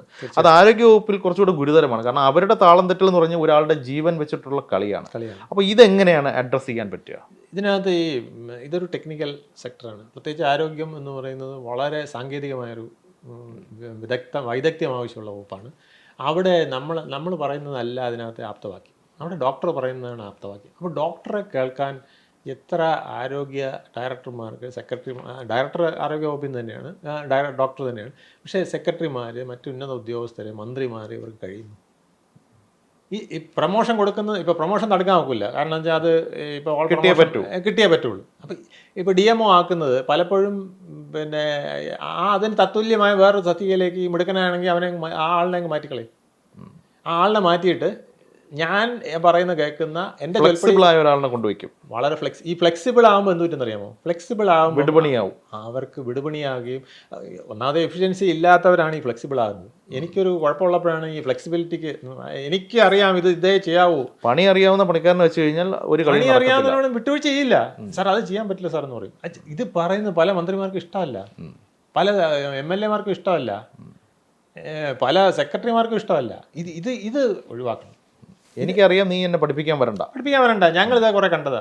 നിങ്ങളെ മാറ്റി ഇപ്പോൾ വേറൊരാളെ വെച്ച് കാണിച്ചു തരാം, നിങ്ങളുണ്ടെങ്കിലേ ഇവിടെ മെഡിക്കൽ കോളേജ് നടക്കുള്ള, ഒന്ന് മാറി നോക്കി. ഈ മെഡിക്കൽ കോളേജിലെ പ്രശ്നങ്ങൾ പറയുമ്പോൾ നമ്മൾ സർക്കാർ ആശുപത്രികളെയും കൂടെ നമ്മൾ പരിഗണിക്കേണ്ടിയിരിക്കുന്നു. ഇപ്പോഴത്തെ ഈ ദുരനുഭവം ഉണ്ടായത് മെഡിക്കൽ കോളേജിലാണെങ്കിൽ ആശുപത്രികളിലേക്ക് വന്നു കഴിഞ്ഞാൽ സമീപകാലത്ത് നമ്മുടെ ഡോക്ടർ വന്ദന, ഒരു നൊമ്പരത്തോടു കൂടി മാത്രമേ ആ പേര് നമുക്ക് ഓർക്കാൻ സാധിക്കത്തുള്ളൂ. ഒരു കുട്ടി, ഒരു ഡോക്ടർ ഹൗസ് സർജൻസി ചെയ്യുകയാണ്. അതിൻ്റെ ഡ്യൂട്ടി ചെയ്യുന്നതിനിടയിൽ പോലീസുകാർ പിടിച്ചുകൊണ്ടുവന്നൊരു ക്രിമിനൽ കത്തിയെടുത്തിട്ട് പെട്ടെന്ന് ആ ഡോക്ടറെ ഇല്ലാണ്ടാക്കി. ഒരു കുടുംബത്തിൻ്റെ പ്രതീക്ഷകളാണ് അന്ന് തകർന്നു പോയത്. അന്ന് കുറേ പ്രഖ്യാപനങ്ങളൊക്കെ നടത്തി, അങ്ങ് അത് ചെയ്യും, ഇത് ചെയ്യും, മറ്റേ ചെയ്യും, മറിച്ച് ചെയ്യും. ഇന്നും സർക്കാർ ആശുപത്രികളിൽ ഒരു സുരക്ഷയോ അല്ലെങ്കിൽ പോലീസ് സംവിധാനം, സെക്യൂരിറ്റിയുടെ ആവശ്യം വരുന്നത്. പക്ഷെ അന്ന് എന്തുകൊണ്ട് ആവശ്യം വന്നപ്പോൾ ഈ ക്രിമിനൽസിനെ ആരും കാണത്തില്ല. അതാണ് പ്രശ്നം. നാട്ടുകാരുടെ നെഞ്ചത്ത് കയറാൻ ഇവരുണ്ടാവും, പക്ഷെ ഒരു ക്രിമിനൽ വന്നു കഴിഞ്ഞാൽ ഇവന്മാരുടെ ഗുണ്ടായസം കാണത്തില്ല, അവർ മാറി നിൽക്കും. ഇവിടെ ശരിക്കും പറഞ്ഞാൽ നമ്മൾ അതും അഡ്രസ്സ് ചെയ്യേണ്ട ഒരു വിഷയമല്ലേ? ഡോക്ടർമാരുടെ സുരക്ഷ, ആശുപത്രിയിൽ വരുന്ന രോഗികളുടെ സുരക്ഷ. അവിടെ വരുന്ന ഒരു ഭ്രാന്തൻ, ഒരു ക്രിമിനൽ ഏതെങ്കിലും രൂപത്തിൽ അവിടെ പോലീസുകാരോടൊപ്പമോ അല്ലാതെയൊക്കെ എത്തുന്നു. അയാൾ മറ്റുള്ളവരെ അറ്റാക്ക് ചെയ്ത് കഴിഞ്ഞാൽ തടയാൻ മെക്കാനിസം വേണ്ടേ? എന്താ ചെയ്യേണ്ടത്? ഇവരൊന്നും ചെയ്യുന്നില്ല. ഇവർ ചെയ്യുന്നത്, ഇവർ സാധാരണക്കാരൻ്റെ തലയിൽ കയറുന്ന പരിപാടിയാണ് ചെയ്യുന്നത്. ഈ മമ്മക്കോയ മോഡൽ ആരുണ്ടാ നമ്മളെ തോൽപ്പിക്കാൻ, അല്ലെങ്കിൽ ആരുണ്ടാ ഇവരെയും കൂടെ തോൽപ്പിക്കാൻ എന്ന് പറയുന്ന രീതിയിലാണ് ഇവർ പോകുന്നത്. യഥാർത്ഥ ക്രിമിനലിനെ കാണുമ്പോൾ പലരും പത്തി മടങ്ങും. പോലീസ് പോലും അങ്ങനെയാണ്. പോലീസുകാർക്കും പേടിയാണ്. പോലീസുകാരാണ് ആദ്യം ഇറങ്ങി ഓടി. പോലീസുകാർ സ്ഥലം വിടും, അല്ലെങ്കിൽ അത് കഴിഞ്ഞിട്ട് വരാമെന്ന് പറയും. ഇപ്പം നമ്മൾ സാർ ഒരു അടി നടക്കുന്നു പറഞ്ഞ് ഏത് സ്റ്റേഷനിൽ വിളിച്ചോ നമുക്ക്, അവർ കഴിയുന്നതും അടി നടക്കാൻ സാധ്യതയുണ്ടെന്ന് പറഞ്ഞാൽ അവർ വരും. അടി നടന്നുകൊണ്ടിരിക്കുകയാണ് സാർ, ഇപ്പോൾ വരണമെന്ന് പറഞ്ഞാൽ ഒരു തീരുമാനമാവട്ടെ, അടിച്ച് അവ ഒതുങ്ങിയിട്ടേ വരുള്ളൂ. എങ്ങനെയെങ്കിലും അവിടെ ഒരു വണ്ടിയില്ല നോക്കട്ടെ ഞാൻ ഇപ്പം അങ്ങനത്താന്നൊക്കെ പറഞ്ഞ് എങ്ങനെയെങ്കിലും അരമണിക്കൂർ കഴിഞ്ഞ് അവിടുത്തെ അടി കഴിഞ്ഞ് തല പൊട്ടി അവിടെ കിടക്കുന്ന സന്ദർഭത്തിലേ വരുള്ളൂ. അപ്പോൾ ഇവിടെ ദുരന്തങ്ങൾ ഉണ്ടായി കഴിഞ്ഞിട്ടാണ് നമ്മുടെ സേവനം എത്തുന്നത്. പോലീസായാലും ആരോഗ്യവകുപ്പായാലും ഇതൊക്കെ സേവനങ്ങൾ എത്തുന്നത് ഇതിന് ശേഷമാണ്. ഇതെന്തുകൊണ്ടുണ്ടാകുന്നത്? തീയൻ ശേഷം പറഞ്ഞ കാര്യം, അല്ലെങ്കിൽ താങ്കൾ പറഞ്ഞ ആ കാര്യം കൊണ്ടാണ് ഉണ്ടാകുന്നത്. ഈ റൈറ്റ് മാൻ റൈറ്റ് പ്ലേസിൽ വരണം. ആ റൈറ്റ് പ്ലേസിൽ ഇരിക്കുന്ന ആളിന് തെറ്റ് ചെയ്താൽ കൊട്ടും കൊടുക്കണം. നമ്മൾ ആരോഗ്യവകുപ്പ് പിന്നെ അവർക്ക് ഇത് ചെയ്യാനുള്ള പവറും കൊടുക്കണം. ഇപ്പോൾ നമ്മുടെ ഈ ഇടപെടൽ, ഈ MLA-മാരുടെയൊക്കെ ഇടപെടൽ ഭയങ്കര മോശമാണ്. പല വകുപ്പിലും അവർ നേരിട്ട് കയറി ഇടപെടാം. ഈ സിസ്റ്റം, ഞാൻ പറഞ്ഞ സിസ്റ്റം, ഇപ്പം MLA-ക്ക് ഒരു പരാതി ഉണ്ടെങ്കിൽ അത് മന്ത്രിയോടാണ് പറയണ്ടേ. മന്ത്രി അത് സെക്രട്ടറിയോട് പറഞ്ഞ് അല്ലെങ്കിൽ ഡയറക്ടറോട് പറഞ്ഞ് അത് ക്ലിയർ ചെയ്യണം. പക്ഷെ മന്ത്രി ഇടപെടരുതെന്ന് ഞാൻ പറഞ്ഞില്ല. ഇപ്പോൾ ചില കാര്യങ്ങളിലൊക്കെ ചില മന്ത്രിക്ക് ഇടപെടേണ്ടി വരും. ഒരാളുടെ കാര്യത്തിൽ ഇപ്പോൾ ജനങ്ങളുടെ ഒരു പ്രശ്നമാണെങ്കിൽ മന്ത്രിക്ക് ഇടപെടേണ്ടി വരും. പക്ഷേ അത് MLA കയറി നേരെ അവരെ അടിക്കരുത്. ഞാൻ ഒരു സ്ത്രീയുടെ ഇത് കേട്ടു, എന്താ നിങ്ങളുടെ തസ്തിക, നിങ്ങളല്ലേ ഇന്ന ഓഫീസർ, പേരെന്താ, ഗൗരി, ഗൗരിക്ക് വീട്ടിൽ പോകണമെന്ന് ഉദ്ദേശമില്ലേ? എന്താ സാർ? അല്ല, നിങ്ങളുടെ നാട് ഇവിടെ അല്ലല്ലോ, കാസർഗോഡല്ലോ, നിങ്ങൾക്ക് നാട്ടിലോട്ട് പോകണമെന്ന് ഭാര്യയും ഭർത്താവും പിള്ളേരുമായിട്ട് താമസിക്കണമെന്ന് ഉദ്ദേശമില്ലേ? എന്ത് പറ്റി സാർ, എന്ത് സാർ? അല്ല, ഞാനൊരു പ്രപ്പോസൽ തന്നിട്ട് എത്ര ദിവസമായി? അത് ഗൗരി അത് അങ്ങനെ ഭംഗിയായിട്ട് വെച്ചോണ്ടിരിക്കുകയാണല്ലോ. അല്ല സാർ, അത് ഇന്നത് ഞാൻ എന്നോട് ഇതൊന്നും പറയണ്ട, എനിക്കത് 2 ദിവസം നടപ്പിലാക്കി തരണം. ഇത് ഇത്രയും ഭംഗിയായിട്ടൊരു മന്ത്രിക്ക് പ്രസൻറ്റ് ചെയ്യാം, അല്ലെ MLA-ക്ക് പ്രസൻറ്റ് ചെയ്യാം. MLA ഇടപെടണമെന്നല്ല ഞാൻ പറഞ്ഞത്. പക്ഷേ ഈ ശൈലിയാണ് പല MLA-മാരും പല മന്ത്രിമാരും പല രാഷ്ട്രീയക്കാരും പ്രയോഗിക്കുന്നത്. ഇത് ഉദ്യോഗസ്ഥരോട് പ്രവർത്തിച്ചു കഴിഞ്ഞാൽ അവരങ്ങ് ഇപ്പോൾ demobilized ആയി പോകും. ഇപ്പോൾ ആരോഗ്യവകുപ്പിൻ്റെ കാര്യം പറയുമ്പോൾ നമ്മളിപ്പോൾ ഏറ്റവും കൂടുതൽ നേരിടുന്ന ഒരു ഭീഷണി എന്ന് പറയുന്നത് ഈ പകർച്ചരോഗങ്ങളുടെ, നമ്മൾ കേട്ടിട്ടില്ലാത്ത എന്തൊക്കെയോ രോഗങ്ങൾ കോവിഡിന് ശേഷം എന്ന് പറഞ്ഞു കഴിഞ്ഞാൽ ഡ്രാസ്റ്റിക് ആയിട്ടുള്ള രോഗങ്ങളാണ് ഇങ്ങനെ അത് ഈ ആമയിഴഞ്ചാൻ തോടാണ്. ഈ ഇന്ത്യയിൽ ഈ കേരളത്തിൽ 10,000 ആമയിഴഞ്ചാൻ തോടുകൾ ഉണ്ടെന്ന് ഞാൻ ഇപ്പോൾ ഉറപ്പ് തരാം. കേരളത്തിലെ ഏറ്റവും വലിയ തിരുവനന്തപുരം നഗരത്തിന്റെ ഏറ്റവും വലിയ ജലസ്രോതസ് എന്ന് പറയുന്നത് കരമന ആറാണ്. ഏറ്റവും കൂടുതൽ മാലിന്യമുള്ള രണ്ടാമത്തെ നദി കരമന നദിയാണ്. അതെ അപ്പൊ ഇതിലെ വെള്ളം നമ്മൾ കുടിക്കുന്നത്. നിങ്ങൾക്ക് അസുഖം വന്നില്ലെങ്കിലേ അതിശയമുള്ളൂ. നിങ്ങൾ എന്താ അമാനുഷ്യനാണോ? ഇത് ഈ വിഷയങ്ങൾ ടാക്കിൾ ചെയ്യാൻ വേണ്ടിയിട്ടാണ് നമ്മൾ ഈ മഴക്കാല പൂർവ്വ ശുചീകരണം എന്ന് പറയുന്ന ഒരു പ്രഹസനം എന്തൊക്കെയോ ചെയ്യും. മഴ അടുത്ത ആഴ്ച വരും അല്ലെങ്കിൽ 2 ആഴ്ചക്കുള്ളിൽ വരും എന്ന് പറയുമ്പോൾ നമ്മൾ എവിടേക്കോ എന്തൊക്കെയോ കാടൊക്കെ വെട്ടിത്തെളിക്കുന്നു, കുറേ ബ്ലീച്ചിങ് പൗഡർ ഇടുന്നു, കുറേ അതിനേക്കാൾ പറയാൻ പുക. നിങ്ങൾക്ക് ആസ്മ രോഗിയാകാനായിട്ട് ഏറ്റവും എളുപ്പമുള്ളത് ഈ പുകയാണ്. ഞങ്ങളുടെ റെസിഡൻസ് സ്റ്റേഷൻകാരെല്ലാം സാർ ആ പുക ഞങ്ങൾക്ക് കൂടെ കുറച്ച് വേണം. ഞാൻ പറയും, ഇവിടെ മണ്ടന്മാരെ, ഇത് നിങ്ങൾ നിത്യ രോഗിയായി പോയി ഈ പുക ചോദിച്ചു കഴിഞ്ഞാൽ കൊതുകിന് ഓടണമെന്നുണ്ടെങ്കിൽ നിങ്ങൾ ഓടും. കൊതുക് ഇത് ശ്വസിച്ച് ചത്തു വീഴുകയോ ഓടുകയോ ചെയ്യുമെങ്കിൽ തീർച്ചയായിട്ടും നിങ്ങളും ചത്തു വീഴുകയോ ഓടുകയോ. നിങ്ങളിപ്പോൾ ചാകത്തെന്ന് വെച്ചാൽ നിങ്ങൾക്ക് ഒരുപാട് കെമിക്കൽ ഇങ്ങനെ കയറി ഇതുള്ളതുകൊണ്ടാണ്. പക്ഷേ നിങ്ങളുടെ ശരീരത്തിൽ ക്യാൻസർ ഉണ്ടാകാനും ഉൾപ്പെടെ അല്ലെങ്കിൽ ആസ്മ ഉണ്ടാകാനും ഉൾപ്പെടെയുള്ള പറ്റിയ സാധനമാണ് ഈ ഫോഗിങ്. ഇത് ചെയ്യാൻ പാടില്ല. ഇതാണ് ആരോഗ്യപൂർവ്വ ശുചിത്വം. ശരിക്കും ഈ വിഷയങ്ങളൊക്കെ ഫലപ്രദമായി ടാക്കിൾ ചെയ്യാനായിട്ട് എന്ത് ചെയ്യാൻ പറ്റും നമുക്ക്? ഇപ്പോൾ ഈ പറയുന്ന ഈ എസ്പെഷ്യലി പകർച്ചവ്യാധികൾ ഗണ്യമായി പെരുകിക്കൊണ്ടിരിക്കുന്ന ഈ ഒരു സാഹചര്യത്തിൽ കേരളത്തിൽ ഏറ്റവും എളുപ്പം ചെയ്യാവുന്ന കാര്യം താഴെത്തട്ടിലുള്ള ജനങ്ങളെ ഇതിനകത്ത് കുറച്ച് പങ്കെടുപ്പിക്കുക എന്നുള്ളതാണ്. ഇപ്പോൾ ഇവർ ആരും പങ്കെടുക്കില്ല, എല്ലാവരും ഉഴപ്പന്മാരാണ്, അങ്ങനെയല്ല. ഞാൻ റെസിഡൻസ് അസോസിയേഷൻ്റെ പ്രവർത്തകൻ എന്നുള്ള സംസ്ഥാന തലത്തിൽ പ്രസിഡൻ്റായിരുന്നുകൊണ്ട് ഞാൻ പറയുകയാണ്, ഇവിടെ വോളണ്ടറി വർക്ക് ചെയ്യാൻ ഒത്തിരി പേരുണ്ട്. നമ്മൾ പ്രളയത്തിന് സമയത്തൊക്കെ കണ്ടതാണ്. വോളണ്ടറി ഒരു ലാഭേച്ഛയും ഇല്ലാതെ ഒരുപാട് ചെറുപ്പക്കാർ മുന്നിട്ടിറങ്ങും. ചെറുപ്പക്കാരുണ്ട്, മധ്യവയസ്കരുണ്ട്, ഈ 10-60 വയസ്സായവരുണ്ടെന്നേ. പക്ഷെ അവരെ ആരും അടുപ്പിക്കുകയില്ല. കാരണം അവർ നിഷ്പക്ഷമായിട്ട് കാര്യം പറയുമ്പോൾ ഓടിക്കുകയായിരുന്നു. ഒന്നാമത് തർക്കുത്തരവും ധാർഷ്ട്യവും വന്നു കഴിഞ്ഞാൽ ഈ മാന്യന്മാർ ഇറങ്ങിപ്പോകും. ഞങ്ങളുടെ റെസിഡൻസ് അസോസിയേഷൻ്റെ മേയറുടെ ധാർഷ്ട്യം പറഞ്ഞതുപോലെ ഇവിടെ ആരോഗ്യവകുപ്പിൽ ഇത് തന്നെയാണ്. എല്ലായിടത്തും ഇത് മലയാളിയുടെ ഒരു മുഖമായി മാറിയിരിക്കുകയാണ്. അത് മുഖമാക്കിയ രാഷ്ട്രീയക്കാരാണെങ്കിൽ അധികാരത്തിന്റെ ഗർവ്. ചിരിക്കരുത് എന്നുള്ളതാണ്. ചിരിക്കുക എന്നുള്ളത് ഏറ്റവും വലിയ ഒരു ക്വാളിറ്റിയാണ്. ചിരിക്കുമ്പം ചിരിക്കുന്ന ആളിനേക്കാൾ ഗുണം ചെയ്യുന്ന ചിരിക്കുന്നവനാണ്. നമ്മുടെ മസിലുകളെല്ലാം റിലാക്സ്ഡ് ആയിട്ട് ബ്രെയിനിന് പ്രത്യേകമായ ഒരു എനർജി കിട്ടുകയാണ്. അവിടെ ചില പിന്നെ ഹോർമോണുകൾ പ്രൊഡ്യൂസ് ചെയ്യുകയാണ് ചെയ്യുന്നത് ചിരിക്കുമ്പോൾ. അതുകൊണ്ടാണ് കീപ് സ്മൈലിംഗ് എന്ന് ചിന്മയ മിഷൻ്റെ എല്ലാ ഓഫീസിലും എല്ലാ സ്ഥാപനങ്ങളിലും എഴുതി കീപ് സ്മൈലിംഗ്. എപ്പോഴും ഒരു പുഞ്ചിരിച്ച മുഖത്തോടു കൂടി ഇരിക്കാവുന്നതാണ്. ഇവിടെ നേരെ തിരിച്ചോണം, വെള്ളം പിടിക്കണം. ഒരു മൊബൈൽ കയ്യിലിങ്ങനെ വെച്ച് അലക്കി തേച്ച മുണ്ടും ഷർട്ടും കൊടുത്ത് ഇങ്ങനെ ഗൗരവത്തിൽ നിന്നാലേ രാഷ്ട്രീയ നേതാവുള്ളൂ. ഇവരിങ്ങനെ ഗൗരവം പിടിച്ച് നിൽക്കുമ്പോൾ അകത്ത് രോഗി ലിഫ്റ്റിൽ കിടന്ന് മരിക്കും. ഇത് നമ്മുടെ ധാർഷ്ട്യം, നമ്മുടെ രാഷ്ട്രീയക്കാരുടെ ധാർഷ്ട്യം, ഉദ്യോഗസ്ഥരുടെ ധാർഷ്ട്യം, ഇത് നമ്മൾ മാറ്റണമെങ്കിൽ ഇനി വീണ്ടും ഇതൊരു ട്രെയിനിങ് ആവശ്യമാണ്. ട്രെയിനിങ് എന്ന് പറയും. ട്രെയിനിങ് വലിയ പാടാണ്. നമ്മൾ തെറ്റായ ഒരു പഥത്തിലൂടെ പോയി കഴിഞ്ഞാൽ തിരിച്ച് പുറകോട്ട് കൊണ്ടുവരാൻ വലിയ പാടാണ്. ട്രെയിനിങ് ഏറ്റവും ബുദ്ധിമുട്ടുള്ളൊരു കാര്യമാണ്. പഠിച്ച കാര്യങ്ങൾ മറക്കുക എന്ന് പറയുന്നതാണ് ബുദ്ധിമുട്ടാണ്. കാരണം ഇത് ശീലമായിപ്പോയി, അറിയാതെ നമ്മൾ ചാടിപ്പോവും. പ്രത്യേകിച്ച് ജനങ്ങളെന്ന് പറയുന്നത് നമ്മുടെ ശത്രുക്കളാണെന്ന് പല സർക്കാർ ഉദ്യോഗസ്ഥരെയും പഠിപ്പിച്ചു വെച്ചിരിക്കുകയാണ്. അല്ല, അവിടെ ഈ സർക്കാർ ഉദ്യോഗസ്ഥരുടെ കാര്യം പറയുമ്പോൾ ഈ സർക്കാർ ഉദ്യോഗസ്ഥരുടെ അവരെ ഒന്ന് പൂർണ്ണമായി നമുക്ക് ക്ലീൻ ചിറ്റ് കൊടുത്ത് മാറ്റി നിർത്താൻ പറ്റും. കാരണം അവർക്കും താങ്കൾ നേരത്തെ കഴിഞ്ഞ അധ്യായത്തിൽ നമ്മൾ പറഞ്ഞൊരു കാര്യം, ഇവർ സെലക്റ്റഡ് ആൾക്കാരാണ്. അപ്പോൾ ലക്ഷക്കണക്കിന് ആൾക്കാർ അത് അത്രയും കോമ്പറ്റീറ്റീവ് ആയിട്ട് ഒരു എക്സാം ആ സർവീസിൽ എത്തിക്കഴിഞ്ഞാൽ പിന്നെ എല്ലാം സേഫായി, പിന്നെ ഞാൻ ദൈവം ബാക്കിയുള്ളവർ അടിമയാണ് എന്നുള്ളൊരു ചിന്താഗതി ചില സർക്കാർ ഉദ്യോഗസ്ഥർക്കെങ്കിലും ഉണ്ട്. അത് നമുക്ക് കാണാതിരിക്കാൻ പറ്റില്ലല്ലോ. ഒരു 10% അങ്ങനെ ഉണ്ട്. പക്ഷേ ഇത് ആദ്യം സർവീസ് വരുമ്പോൾ ഞാൻ നോക്കിയിട്ടുണ്ട്. സർവീസ് വരുമ്പോൾ തങ്ക കുട്ടന്മാരാണ്. 5 വർഷത്തേക്ക് ഇവർ നല്ല സേവനം ചെയ്യണം, നന്നായിട്ട് പെരുമാറണം എന്നൊക്കെ വിചാരിക്കുന്നവരാണ്. ഈ പോലീസുകാരുടെ കാര്യം പറഞ്ഞ കണക്കാണ് 5 വർഷം പ്രൊബേഷണറി എസ് ഐ, ആ ഒരു 5 വർഷം മാന്യനായ എസ് ഐ എന്ന് പറഞ്ഞാണല്ലോ ധർമ്മം ഇവിടെ നടപ്പിലാക്കുന്ന ലാത്തിയും കൊണ്ട് ഇറങ്ങുകയാണ്. എസ് ഐ CA ആവുന്നതോടുകൂടി കാര്യം മാറി. CA ആവുന്നതോടെ പോയി കാര്യങ്ങളൊക്കെ മാറും. കാരണം ഈ പോലീസുകാരുടെ സുരേഷ് ഗോപിയുടെ പാത അങ്ങ് പോകും. ആ പാത അങ്ങ് വിട്ടു. ആ പാത വിട്ടുപോകുന്നത് എന്തുകൊണ്ടാണ്? ഇത് വിജയിക്കില്ല എന്ന് അവർ പഠിക്കുന്നതുകൊണ്ടാണ്. അതായത് ധർമ്മത്തിന് നിൽക്കുമ്പോൾ, സത്യത്തിന് നിൽക്കുമ്പം, ജനങ്ങളെ സേവിക്കുമ്പം നമുക്ക് കിട്ടുന്ന തിരിച്ചടിയാണ്. അതേസമയം MLA ക്ക് വേണ്ടി നിൽക്കുമ്പം, പിന്നെ ട്രേഡ് യൂണിയന് വേണ്ടി നിൽക്കുമ്പോൾ, സർവീസ് സംഘടനയ്ക്ക് വേണ്ടി നിൽക്കുമ്പോൾ അതിൻ്റെ നേതാവ് പറയുന്നത് കേൾക്കുമ്പോൾ എനിക്ക് ട്രാൻസ്ഫർ കിട്ടുന്നു, പ്രൊമോഷൻ കിട്ടുന്നു, നല്ല സീറ്റ് കിട്ടുന്നു, പിന്നെ കുറച്ച് കിമ്പളം കിട്ടാനുള്ള സൗകര്യവും ഉണ്ടാകുന്നു. എന്ന് വരുമ്പോൾ ഇതിൽ ഒരു 50% ചിലപ്പോൾ മാറിപ്പോയെന്നിരിക്കും. എന്നാലും ഇതൊന്നും ബാധകമല്ല. ഞാൻ എൻ്റെ വയറിലേക്ക് പോകുന്ന ആഹാരം ശുദ്ധമായ കാശ് കൊണ്ട് വാങ്ങിച്ചതായിരിക്കണം എന്ന് വിചാരിക്കുന്ന ഒരു 50% അടുപ്പിച്ചെങ്കിലും ഉണ്ട്. അതിലൊരു 25% പൂർണ്ണമായും ഉണ്ട്, എനിക്ക് ഉറപ്പാണ്. ഇപ്പോഴും ഉണ്ട്. അങ്ങനെയുള്ള ഞാൻ എല്ലാവരും നല്ല ഉദ്യോഗസ്ഥരുണ്ട്. സർവീസ് സംഘടനയിൽ ഞാൻ പ്രവർത്തിച്ചിട്ടുണ്ട്. സർവീസ് സംഘടനയുടെ ടോപ്പിൽ ജനറൽ സെക്രട്ടറി ആയിരുന്നു. ഇൻഫർമേഷൻ സ്റ്റാഫ് അസോസിയേഷൻ്റെ ജനറൽ സെക്രട്ടറി, ടൂറിസം എംപ്ലോയീസ് അസോസിയേഷൻ്റെ ജനറൽ സെക്രട്ടറി ആയിരുന്നു. ജോയിൻറ്റ് കൗൺസിലുമായി അഫിലിയേറ്റ് ചെയ്തിട്ടുള്ള സംഘടനയായിരുന്നു ഞങ്ങൾ. മനസ്സിലായില്ലേ? അപ്പോൾ ഇതിലൊക്കെ ഞങ്ങൾ പ്രവർത്തിച്ചതാണ്. നമുക്കിത് അറിയാം നല്ലവർ ആരുണ്ട്. പക്ഷേ ഈ നല്ലവരെ പൊക്കിക്കൊണ്ട് വരണമെന്നേ. ഇപ്പം അവാർഡ് നല്ല അധ്യാപന അവാർഡ് കൊടുക്കുന്നത് പലപ്പോഴും ആർക്കാണ്? SME സ്കൂളിൽ ഈയിടെ 10 വർഷം മുമ്പം കണ്ടാണ് ഏറ്റവും നല്ല അധ്യാപകനുള്ള അവാർഡ് കിട്ടിയ ആൾ ആഘോഷിച്ച് എങ്ങനെയെന്ന് അറിയാമോ? അവന് ഓപ്പോസിറ്റ് ഒരു ബാറുണ്ടായിരുന്നു. അവിടെ ഇരുന്ന് ഉച്ചയ്ക്ക് അപ്പൊ പിള്ളേർ ചില മിടുക്കന്മാരുണ്ട്, ഈ ബീർ കുടിക്കാൻ പോകുന്നവന്മാർ, അവന്മാർ കണ്ട് അവന്മാർ ഫോട്ടോ എടുത്തു. നമ്മുടെ മികച്ച അധ്യാപകൻ അവിടെ ഇരുന്ന് അടിക്കും, പിന്നെ നമുക്കെന്ത് കുഴപ്പം? അപ്പൊ അധ്യാപകൻ എന്ന് പറയുന്നത്, അധ്യാപക അവാർഡ് എന്ന് പറയുന്നത് എത്ര മഹിമയുള്ളതാണ്. പോലീസ് അവാർഡ് ഞാൻ എല്ലാവരും അങ്ങനെയാണെന്നല്ലോ പറയുന്നത്. ഒരു ഇത് 1/3 കൊടുക്കും, മനസ്സിലായില്ലേ? നല്ല എബിലിറ്റി ഉള്ളവർക്ക് ഒരു 1/3 കൊടുക്കും. എന്തിനെന്നറിയാമോ?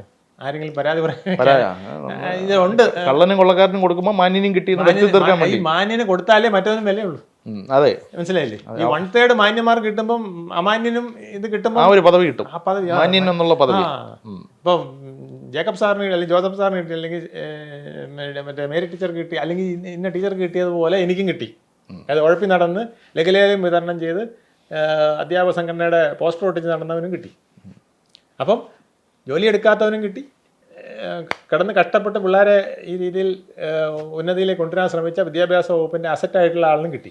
നമ്മൾ നേരത്തെ പറഞ്ഞ ഒരു കാര്യത്തിൻ്റെ ഒരു എക്സ്റ്റൻഷനായിട്ട് ചോദിക്കുകയാണ്. അതായത് ഈ പരിസര ശുചീകരണം, അതുപോലെ തന്നെ മഴക്കാലപൂർവ്വ ശുചീകരണം, ഇങ്ങനെയുള്ള കുറേ കാര്യങ്ങളെക്കുറിച്ചൊക്കെ നമ്മൾ നാട്ടുകാരെ ബോധവൽക്കരിക്കാനായിട്ട് ഇറങ്ങി നടക്കുന്നത്. പക്ഷേ പല സർക്കാർ ആശുപത്രികളുടെ പിന്നാമ്പുറത്ത് പോയി കഴിഞ്ഞാൽ മരുന്നുകൾ ഡംപ് ചെയ്തിടുകയും, അല്ലെങ്കിൽ കോട്ടൺ വേസ്റ്റും മെഡിക്കൽ സർജിക്കൽ എക്യുപ്മെൻസിൻ്റെ വേസ്റ്റ് ഇതൊക്കെ കൊണ്ടുവന്ന് ഡംപ് ചെയ്തിട്ടിട്ട് അവിടെ ഉണ്ടാകുന്ന കൊതുക്കൾ, അല്ലെങ്കിൽ അവിടെ ഉണ്ടാകുന്ന വൃത്തിഹീനമായ സാഹചര്യം അവിടുത്തെ രോഗികൾക്ക് തന്നെ ഭീഷണിയാവുന്നുണ്ട്. ഇതിലൊക്കെ എന്താ ചെയ്യാൻ പറ്റുക നമുക്ക്? ഇതൊന്നും ആർക്കും അറിഞ്ഞു പറ്റില്ല. ഞാൻ ഈ തോമസ് മാത്യുവിനോട് പിന്നെ പറഞ്ഞതാണ്, ഈ മെഡിക്കൽ കോളേജിൽ അദ്ദേഹം പ്രിൻസിപ്പളായിരുന്നു, നിങ്ങൾ ആ ജനലുകളൊന്ന് തുറക്കാമോ? തിരുവനന്തപുരം മെഡിക്കൽ കോളേജിലൊന്ന് പോയി നോക്കണം, എല്ലാ ജനലും അടച്ചിട്ടിരിക്കുകയാണ്, തുറക്കുകയില്ല. സൂര്യപ്രകാശം രോഗാണുക്കളെ അകറ്റുന്നതിന് ഏറ്റവും അത്യാവശ്യമാണ്. ശുദ്ധവായു രോഗാണുക്കളെ അകറ്റുന്നതിന്. അപ്പം കറക്റ്റായിട്ടുള്ള എൻവയോൺമെൻറ്റ്, അവിടെ ശുചിത്വം. ജനൽ തുറന്നാൽ ചിലപ്പോൾ തിരിച്ചടയ്ക്കാൻ പറ്റത്തില്ലായിരിക്കും. അല്ല, ജനൽ തുറക്കാനും പറ്റൂല ഇപ്പം. അതെല്ലാം വർഷങ്ങളായിട്ട് പെയിന്റ് അടിച്ച് ഇങ്ങനെ ജാമാക്കി വെച്ചിരിക്കുക. അത് തുറക്കണമെങ്കിൽ ഒരു ആശാര്യം കൊണ്ടുവന്ന ഒരു വലിയ ജോലിയാണ്. അപ്പൊ ഇതെല്ലാം അടച്ചു വെച്ചിരിക്കുകയാണ്. അപ്പൊ സൂര്യപ്രകാശം കയറാത്ത ആശുപത്രി അറകളാണ്. അവിടെ പിന്നെ അണുബാധ ഉണ്ടാകാൻ വളരെ സാധ്യതയുണ്ട്. എന്നോട് ഞാനൊരു സർജറി നടത്തി. അപ്പോൾ അവിടുത്തെ ഒരു ഡോക്ടറിനോട് പറഞ്ഞതാണ്, സർജറിയൊക്കെ നടത്താം, പക്ഷേ പിന്നെ എന്തെങ്കിലും ഇൻഫെക്ഷൻ ഉണ്ടായാൽ നമ്മളെ കുറ്റം പറയില്ല കേട്ടോ. ഡോക്ടർ തന്നെ പറയാം, രോഗി വിശ്വസിക്കും. അതായത് തിയേറ്ററിൽ ഇൻഫെക്ഷന് സാധ്യത വളരെ കൂടുതലാണെന്നാണ്. അതുകൊണ്ട് വേണമായതുകൊണ്ട് ഞാൻ തുറന്നു പറയുകയാണ്, ഇൻഫെക്ഷൻ ഉണ്ടായാൽ എന്നെ കുറ്റം പറയില്ലെന്ന് പറഞ്ഞു. ഇതാണ് നമ്മളെ പേടിപ്പിച്ച് കളയാണ്. അപ്പൊ എനിക്ക് അന്ന് ഈ ഇൻഫെക്ഷന്റെ ഗൗരവം അറിഞ്ഞില്ലായിരുന്നു. പിന്നീട് എനിക്ക് എനിക്ക് ഇൻഫെക്ഷൻ ആയില്ല, ഭാഗ്യത്തിന്. എന്താണെന്ന് അറിയില്ല, രക്ഷപ്പെട്ടു. പക്ഷേ അച്ഛൻ ഇൻഫെക്ഷൻ വന്നപ്പോഴാണ് എനിക്ക് മനസ്സിലായത്, ഇത് നമ്മുടെ ക്രിയാറ്റിൻ ലെവൽ മാറ്റുകയും കിഡ്നിയെ ബാധിക്കുകയും വലിയ ഗുരുതരമായ പ്രശ്നത്തിലേക്ക് മരണം സംഭവിക്കുന്നുള്ളത് എനിക്ക് പിന്നീടാണ് എനിക്ക് പിടികിട്ടിയത്. അന്ന് ഞാൻ ഇൻഫെക്ഷന് പോയതല്ല കാര്യം. അത് ആൻറ്റിബയോട്ടിക് കഴിച്ചാൽ തീരുമല്ലോ എന്നുള്ള മട്ടിലാണ് ഞാൻ കയറി അറ്റൻഡ് ചെയ്തത്. എൻ്റെ എർണിയ ആയിരുന്നു എൻ്റെ സർജറി അങ്ങനെ നടത്തി. അവിടെ ഭാഗ്യത്തിന് ഞാൻ രക്ഷപ്പെട്ടു. Thiruvananthapuram medical college. അന്ന് 10-20 വർഷം മുമ്പ്. അന്ന് ഇതിനേക്കാൾ നല്ല സംവിധാനം ഉള്ളതാണ്. എന്നിട്ട് പോലും അവർ പറഞ്ഞത് അതാണ്. നമ്മൾ ഓരോ ദിവസം, ഇപ്പോൾ കഴിഞ്ഞ ദിവസം തന്നെ ഏതോ റോബോട്ടിക് സർജറി ഇതിൻ്റെയൊക്കെ റിലീസ് മെഡിക്കൽ കോളേജിൽ നിന്ന് വന്നിട്ടുണ്ട്. പത്രക്കാരെല്ലാം കൃത്യമായി അറിയിക്കുന്നുണ്ട്, നമ്മൾ അത് ചെയ്യുന്നു, ഇത് ചെയ്യുന്നു, മറ്റേ ചെയ്യുന്നു, എല്ലാം നല്ല കാര്യങ്ങളാണ്. നല്ല കാര്യങ്ങളൊന്നും ഡിനേ ചെയ്യുന്നില്ല. പക്ഷേ ഈ നല്ല കാര്യങ്ങൾ ഒരുപാട് ചെയ്യുമ്പോൾ ചെയ്യേണ്ട ബേസിക് കാര്യങ്ങൾ ചെയ്യുന്നില്ല. ഈ നേരത്തെ പറഞ്ഞതുപോലെ ആശുപത്രി പരിസരങ്ങൾ വൃത്തിയാക്കുക, ടോയ്ലറ്റുകൾ വൃത്തിയാക്കുക. മെഡിക്കൽ കോളേജിനകത്ത് പോയി ജനറൽ വാർഡിലൊക്കെ പോയി കഴിഞ്ഞാൽ ടോയ്ലറ്റ് യൂസ് ചെയ്യുന്നത് ഇതിനേക്കാൾ വൃത്തി ഉണ്ടാവും പമ്പയിലുള്ള ടോയ്ലറ്റുകൾക്ക്. അത്ര കണ്ട് രൂക്ഷമായ ദുർഗന്ധവും വൃത്തിഹീനമായ സാഹചര്യവും. ഈവൻ ഒരിടത്ത് കൃത്യമായ ലോഷൻ, ഒരു ക്ലീനിങ് പ്രോസസ്സ് പോലും നടക്കാറില്ല. പലയിടത്തും വെള്ളമില്ല. ഇങ്ങനെയുള്ള വിഷയങ്ങളല്ലേ ആദ്യം അഡ്രസ്സ് ചെയ്യേണ്ടത്. ഇതൊക്കെ അഡ്രസ്സ് ചെയ്യാൻ ഇതൊക്കെ എന്തുകൊണ്ട് അഡ്രസ്സ് ചെയ്യപ്പെടുന്നില്ല? ചെയ്യാനായിട്ട് റിക്വസ്റ്റ് കൊടുത്താൽ പോലും മൈൻഡ് ചെയ്യാറില്ല. അവിടെയാണ് ഈ ആശുപത്രി സംരക്ഷണ സമിതിക്കൊക്കെ റോളുള്ളത്. ഇവരെന്താ കേരള മോദിയുടെ ഹരിഹരൻ അറിയാമായിരിക്കും, മരിച്ചുപോയി. ഹരിഹരൻ ഫ്രാറ്റിന്റെ മേഖല പ്രസിഡന്റ് ആയിരുന്നു. ഹരിഹരൻ ഞങ്ങളുടെ വികസന സമിതിയിലുണ്ടായിരുന്നു, ഞങ്ങളുടെ ഫ്ലാറ്റിൻ്റെ പ്രതിനിധിയായിട്ട് വികസന സമിതിയിലുണ്ടായിരുന്നു. അദ്ദേഹം പിന്നെ ഞങ്ങൾ അന്ന് പറഞ്ഞ 2-3 കാര്യങ്ങൾ ഹരിഹരൻ അവിടെ പറഞ്ഞു. പക്ഷെ പലതും നടന്നില്ല എന്നുള്ളതാണ്. ഒന്ന്, കാഷ്വാലിറ്റിയിൽ നമ്മളിപ്പോൾ കൈ ഒടിഞ്ഞ് ചെന്നാൽ, ഈ കാലൊടിഞ്ഞ് ചെന്നാൽ നമ്മൾ തന്നെ ഞൊണ്ടി വേണം പോയി പിന്നെ എക്സ്റേ എടുക്കാൻ, നമ്മൾ തന്നെ ഞൊണ്ടിക്കൊണ്ട് വേണം പോയി ബ്ലഡ് ടെസ്റ്റ് ചെയ്യാൻ. ഇതെല്ലാം 3-4 കോണിലാണ് അവിടെ പോയി ചെയ്യണം. ഒരു സ്റ്റാഫ് ഇത്രയും ഏന്തി വലിഞ്ഞങ്ങ് ചെല്ലുമ്പോൾ എക്സ്റേ മെഷീൻ കേടായിരിക്കും, പിന്നെ അവിടെ നിന്ന് വെളിയിൽ പോകേണ്ടി വരും. അതെ, ഇതിന് 4 വോളണ്ടിയേഴ്സിനെ അവിടെ നിർത്താൻ ഞങ്ങൾ എത്ര നാൾ പറഞ്ഞെന്നറിയാമോ? ഈ കാഷ്വാലിറ്റിയിൽ ഒരുത്തൻ ഒടിഞ്ഞ് വരികയാണ്, അവനെ എടുത്തോണ്ട് പോയി പിന്നെ എക്സ്റേ, ഇതിന് എത്ര ചിലവ് വരും? ഞാൻ പറഞ്ഞു, ഞങ്ങൾ ഫെഡറേഷനിൽ നിന്ന് ഞങ്ങൾ 4-5 പേരെ കൊടുക്കാം. അവർക്ക് എന്തെങ്കിലും പൈസ കൊടുക്കണം, അല്ലെങ്കിൽ 8 മണിക്കൂർ 10 മണിക്കൂർ ജോലി ചെയ്യണമെങ്കിൽ എന്തെങ്കിലും ചെറിയ തുക കൊടുത്താൽ മതി. അത് നിർത്തില്ല. ഇപ്പോഴും കാഷ്വാലിറ്റിയിൽ നിങ്ങൾ ചെന്ന് നോക്ക്, രോഗികൾ എന്ത് വലിഞ്ഞ് പോയാൽ മതി. രോഗികൾ ഒടിഞ്ഞ കാലം കൊണ്ട് ഞൊണ്ടി പോവാ എക്സ്റേ എടുക്കാൻ. ഇതെന്തൊരവസ്ഥയാണ്. ഇല്ലെങ്കിൽ കുറഞ്ഞ പക്ഷം കാഷ്വാലിറ്റിയുടെ അടുത്തെങ്കിലും എക്സ്റേ റൂം സെറ്റ് ചെയ്യണം. അതും പറ്റത്തില്ല. എത്രയോ ദൂരം ലിഫ്റ്റ് ഇറങ്ങി താഴെ വന്ന് അതിനടുത്താണ് എക്സ്റേ വെച്ചിരിക്കുന്നത്. ലിഫ്റ്റ് ഇറങ്ങി പോകാനും പറ്റത്തില്ല. അവിടെ തന്നെ ഈ പിന്നെ ഉദ്യോഗസ്ഥരുടെ ഇത് സ്പെഷ്യൽ ഉണ്ട്. ഞാൻ ഒരു പേഷ്യന്റിനെ കൊണ്ട് ഞാൻ കണ്ടതാ. അല്ല, ഇനിയിപ്പോ ആളുകൾ ലിഫ്റ്റ് കയറാനും പേടിക്കും. കാരണം ഇതിനകത്തെങ്ങനെ കിടന്ന് ലിഫ്റ്റ് കിടന്നു കഴിഞ്ഞാൽ ലിഫ്റ്റ് കിടന്നാൽ 3 ദിവസം കഴിഞ്ഞിട്ടായിരിക്കും. മറ്റേത് ലേശം വൈകിട്ടാണെങ്കിലും ഞൊണ്ടി ആയാലും താഴെ എത്താം. ലിഫ്റ്റ് കയറിയ താഴെ എത്തുന്ന ഒരു ഉറപ്പില്ല. കാരണം ഇവര് തുറന്നു നോക്കത്തില്ല. 3-ന്റെ അന്ന് ജീവൻ ഉണ്ടെങ്കിൽ ഭാഗ്യം. ഇത് ഇത്ര കയോട്ടിക് സിറ്റുവേഷനിലായിട്ട് നമ്മുടെ പിന്നെ ജനപ്രതിനിധികൾ ഇതിനെക്കുറിച്ച് ആലോചിക്കുന്നില്ല എന്നുള്ളതാണ് സത്യം. എല്ലാ കാര്യത്തിലും ഇടപെടുന്നുണ്ട് ജനപ്രതിനിധികൾ. പക്ഷേ ദുരന്തം ഉണ്ടാകുമ്പോൾ മാത്രമേ ഇവരെ കിട്ടുള്ളൂ. ദുരന്തം ഉണ്ടാകുമ്പോൾ കരയാൻ, ദുരന്തം ഉണ്ടാകുമ്പം അവിടെ അഭിനയിച്ച് നിൽക്കാനൊക്കെ നമ്മുടെ MLA-മാരും മന്ത്രിമാരും ഒക്കെ പലരും മിടുക്കരാണ്. നമ്മുടെ ആരോഗ്യ വകുപ്പിലെ നിലവിലെ പ്രവർത്തനങ്ങൾക്ക് 10-ൽ എത്ര മാർക്ക് കൊടുക്കാം? ഒരു സബ്ജക്റ്റീവ് ചോദ്യമാണ്. ഞാൻ തമിഴ്നാട്ടിലേക്ക് പല നമ്മളെക്കാൾ വിവരമില്ലാത്തവരെന്നാണ് പറയുന്നത്. തമിഴന്മാരെ വിവരമില്ലാത്തവരെന്ന് നമ്മൾ മലയാളികൾ പറയുന്നു. പക്ഷേ ഞാൻ പലയിടത്തും പോയി നോക്കിയിട്ട് അവരുടെ ആശുപത്രികൾ പലതും നമ്മളെക്കാൾ മികച്ചതാണ്, മാനുഷിക മൂല്യമുള്ളതും മികച്ചതുമാണ്. അവിടെ മിനിമം സൗകര്യം അവർ എങ്ങനെയെങ്കിലും, അവിടെ ട്രാൻസ്പോർട്ട് നമ്മളെക്കാൾ എത്രയോ മെച്ചപ്പെട്ട ട്രാൻസ്പോർട്ടാണ്, എത്ര മെച്ചപ്പെട്ട സേവനമാണ് അവർ കൊടുക്കുന്നത്. ആരോഗ്യവകുപ്പ് എത്ര മെച്ചപ്പെട്ട സേവനമാണ് കൊടുക്കുന്നത്. കാരണം അവിടെ ആ ഒരു കൺസിഡറേഷൻ അവിടെ പൊളിറ്റീഷ്യൻ ചെയ്യുന്നുണ്ടെന്നാണ്. അവർ രാഷ്ട്രീയമൊക്കെ ഉണ്ട്, എല്ലാം വേറെയാണ്. പക്ഷേ അവർ ജനങ്ങളുടെ കാര്യങ്ങളിൽ ഗുണ്ടായിസം, ജാതി, അടിപിടി, എല്ലാ തരികിട പരിപാടികളും. പക്ഷേ ആളുകൾ ഇപ്പൊ സ്റ്റാലിനെ സംബന്ധിച്ചുള്ള അദ്ദേഹം മാർക്സിസ്റ്റ് പാർട്ടിയെ പോലത്തെ ഒരു പൊളിറ്റീഷ്യനാണ്. കേഡർ സംവിധാനവും എൻ്റെ ആളിനല്ലെങ്കിൽ ഇപ്പം പിന്നെ അണ്ണാമലയൊക്കെ ഇട്ട് പാടുപെടുത്തി കളഞ്ഞില്ലേ.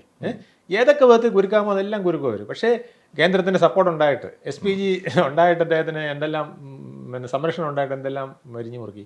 പക്ഷേ ജനങ്ങളുടെ കാര്യത്തിൽ അവർ ഭയങ്കര, അത് ജയലളിത തുടങ്ങി MGR ചെയ്തിരുന്നു, അണ്ണാദുരൈ ചെയ്തിരുന്നു, MGR ചെയ്തിരുന്നു, കരുണാനിധി ചെയ്തിരുന്നു, ഇപ്പം ജയലളിത ചെയ്തിരുന്നു, ഇപ്പം സ്റ്റാലിനും ചെയ്യുന്നു. ജനങ്ങളുടെ പ്രശ്നങ്ങൾ, അവർക്ക് ഒരു നേരത്തെ ആഹാരം, അന്നം കൊടുക്കുന്ന പദ്ധതി, ആ അന്നം പദ്ധതി അവർ നിർത്തിയില്ല. അമ്മ ഉണർവുകൾ ഈ സ്റ്റാലിനെ നിർത്തിയില്ല, കണ്ടിന്യൂ ചെയ്തു. നമ്മുടെ ഇവിടെയാണെങ്കിൽ മാറ്റിയാണ്, മിനിമം പേരെങ്കിലും മാറ്റിയാണ്, ഉറപ്പല്ല എന്തെങ്കിലും ചെയ്ത് പിന്നെ ഇതാക്കിയാണ്. പക്ഷെ അതെല്ലാം അവർ അതുപോലെ തന്നെയാണ് അവരുടെ ആശുപത്രികൾ സൂക്ഷിക്കുന്നത്. പല ആശുപത്രി നമ്മുടെ ഇവിടുന്ന് എത്രയോ പേര് കണ്ണാശുപത്രിയിലേക്കും വെല്ലൂരിലേക്കും ഒക്കെ പോകുന്നുണ്ട്. ഒരുപാട് പേര് അരവിന്ദ് ഹോസ്പിറ്റലിലേക്ക് പോകുന്നു. അരവിന്ദ് ഹോസ്പിറ്റൽ ഏറ്റവും ബെസ്റ്റ് ഹോസ്പിറ്റലാണ്. ഏറ്റവും ചെലവ് കുറഞ്ഞ രീതിയിൽ കണ്ണിന്റെ ചികിത്സയ്ക്ക് പറ്റിയ ഹോസ്പിറ്റൽ അരവിന്ദ് ഹോസ്പിറ്റൽ. നമ്മുടെ ഹോസ്പിറ്റൽ നല്ലതാണ് കേട്ടോ. നമ്മുടെ ഹോസ്പിറ്റൽ നല്ലതാണ്, നല്ല ഡോക്ടർമാരുണ്ട്, നല്ല ഡോക്ടേഴ്സ് ഉണ്ട്. പക്ഷേ എൻ്റെ സുഹൃത്ത് SBIയിൽ, ഞാൻ പേര് വരെ പറയാം, വിനയൻ എന്നാണ് അദ്ദേഹത്തിൻ്റെ പേര്. SBIയിൽ അദ്ദേഹത്തിൻ്റെ അമ്മയ്ക്ക് അവർ വളരെ നിർബന്ധമായിരുന്നു എനിക്ക് സർക്കാർ ആശ്രയിച്ചത്. കാറ്ററാക്ട് ചെയ്തു, ഇൻഫെക്ഷൻ വന്നു, കണ്ണടിച്ചു പോയി. അറിയാമോ, കണ്ണടിച്ചു പോയി. ഞാൻ ഈ പേര് പറഞ്ഞതെന്നറിയാമോ, കള്ളം പറയാണെന്ന് തോന്നരുത്. SBIയിലെ കമ്പ്യൂട്ടർ വിങ്ങിന്റെ തലവനായ മാനേജർ ലെവലിലിരുന്ന, ഇപ്പോഴും റിട്ടയർ ചെയ്തിട്ടില്ലെന്ന ഡോക്ടർ സഹസ്രനാമത്തിന്റെ ഒക്കെ നേതൃത്വത്തിൽ നല്ലൊരു ടീമാണ് അവിടെ ഉണ്ടായിരുന്നത്. ഇപ്പോഴും നല്ല ഡോക്ടേഴ്സ് ഉണ്ട്. ഒരു ബന്ധു അവിടെ ഇപ്പോൾ സീനിയർ ഡോക്ടർ, ഒരുപാട് നല്ല ഡോക്ടേഴ്സ് ഉണ്ട്. തിരക്ക് അധികമാണ്, റിലേറ്റീവ് ആണ്, ഭയങ്കര തിരക്കാണ്, ഭയങ്കര മിടുക്കിയാണ്. പേഴ്സണലി ഇവര്, ഞാൻ ഡോക്ടർ അനുജ, എന്റെ ഓർമ്മയെന്ന് പറയുകയാണ്, ഡോക്ടർ അനുജ. പേഴ്സണലി ഇവരൊക്കെ ഭയങ്കര കപ്പാസിറ്റി ഉള്ളവരും ഇവരെ കൺസൾട്ടിങ് ചെയ്യാൻ ആളുകൾ ക്യൂ നിൽക്കുകയാണ്. അതെ, പ്രൈവറ്റ് കൺസൾട്ടൻസി. ഇപ്പോൾ പ്രൈവറ്റ് കൺസൾട്ടൻസി നമുക്ക് നിർത്തലാക്കുകയാണ് പലയിടത്തും, അല്ലേ? പക്ഷേ ഇത് അവരെ പ്രൈവറ്റായിട്ട് പോയി കാണാൻ ആൾ നിൽക്കുന്നത് എന്തുകൊണ്ടാണ്? കാരണം മറ്റ് ഹോസ്പിറ്റലിലെ ഡോക്ടർമാരെക്കാൾ ഇവർ മിടുക്കരാണ്.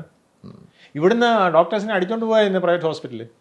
എനിക്കറിയാം, മെഡിക്കൽ കോളേജിൽ ഫലത്തിൽ നമുക്ക് നല്ല ഡോക്ടർമാരുണ്ട്, ഏബിൾ ആൻഡ് എഫിഷ്യൻ്റ് ആയിട്ടുള്ള ടീമുണ്ട്, ടെക്നിക്കൽ എക്യുപ്മെന്റ്സ്, എല്ലാ സംവിധാനങ്ങളും ഉണ്ട്. ഇവർക്ക് കാര്യക്ഷമമായി പ്രവർത്തിക്കാനുള്ള ഒരു അന്തരീക്ഷമാണ് ആശുപത്രികളിൽ ഇല്ലാത്തത്. അതായത് മാനേജ്മെന്റ് സിസ്റ്റം സർക്കാരിലില്ല.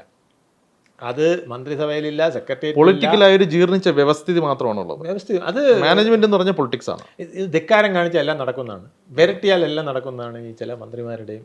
അങ്ങനെ വിരട്ടിയാലൊന്നും കാര്യം നടക്കില്ല. ഇതിന് ഒരു പഴഞ്ചൻ സംവിധാനം ഉണ്ടാക്കി ഈ സംവിധാനം അടിച്ചു പൊളിക്കേണ്ട ഒരു ആവശ്യമുണ്ട്. ഇതിൽ തട്ടുകളുടെ എണ്ണം കുറയ്ക്കണം. ഇത് ഞാൻ എപ്പോഴും പറയുന്നത്, ഞാൻ ഈ ഭരണസംരക്ഷണ കമ്മിറ്റിയിൽ പോയി ഒരു പ്രസന്റേഷൻ കൊടുക്കുകയും പറയുകയും ചെയ്തതാണ്. തട്ടുകളുടെ 3 തട്ടിൽ കാര്യം തീരണം. 1, 2, മൂന്നാമത്തെ തട്ടിൽ ഒരു ഫയലുകൾ ജീവനാണ്, ഫയലുകളിൽ ജീവൻ തുടിക്കും, ഓരോ ഫയലും ഓരോ ജീവിതമാണെന്നൊക്കെ പറയുന്നുണ്ട്. പക്ഷെ ആ ജീവിതം നമ്മൾ റിയാലിറ്റി ആക്കണമെങ്കിൽ ഇത് പെട്ടെന്ന് നടപ്പിലാക്കണ്ടേ?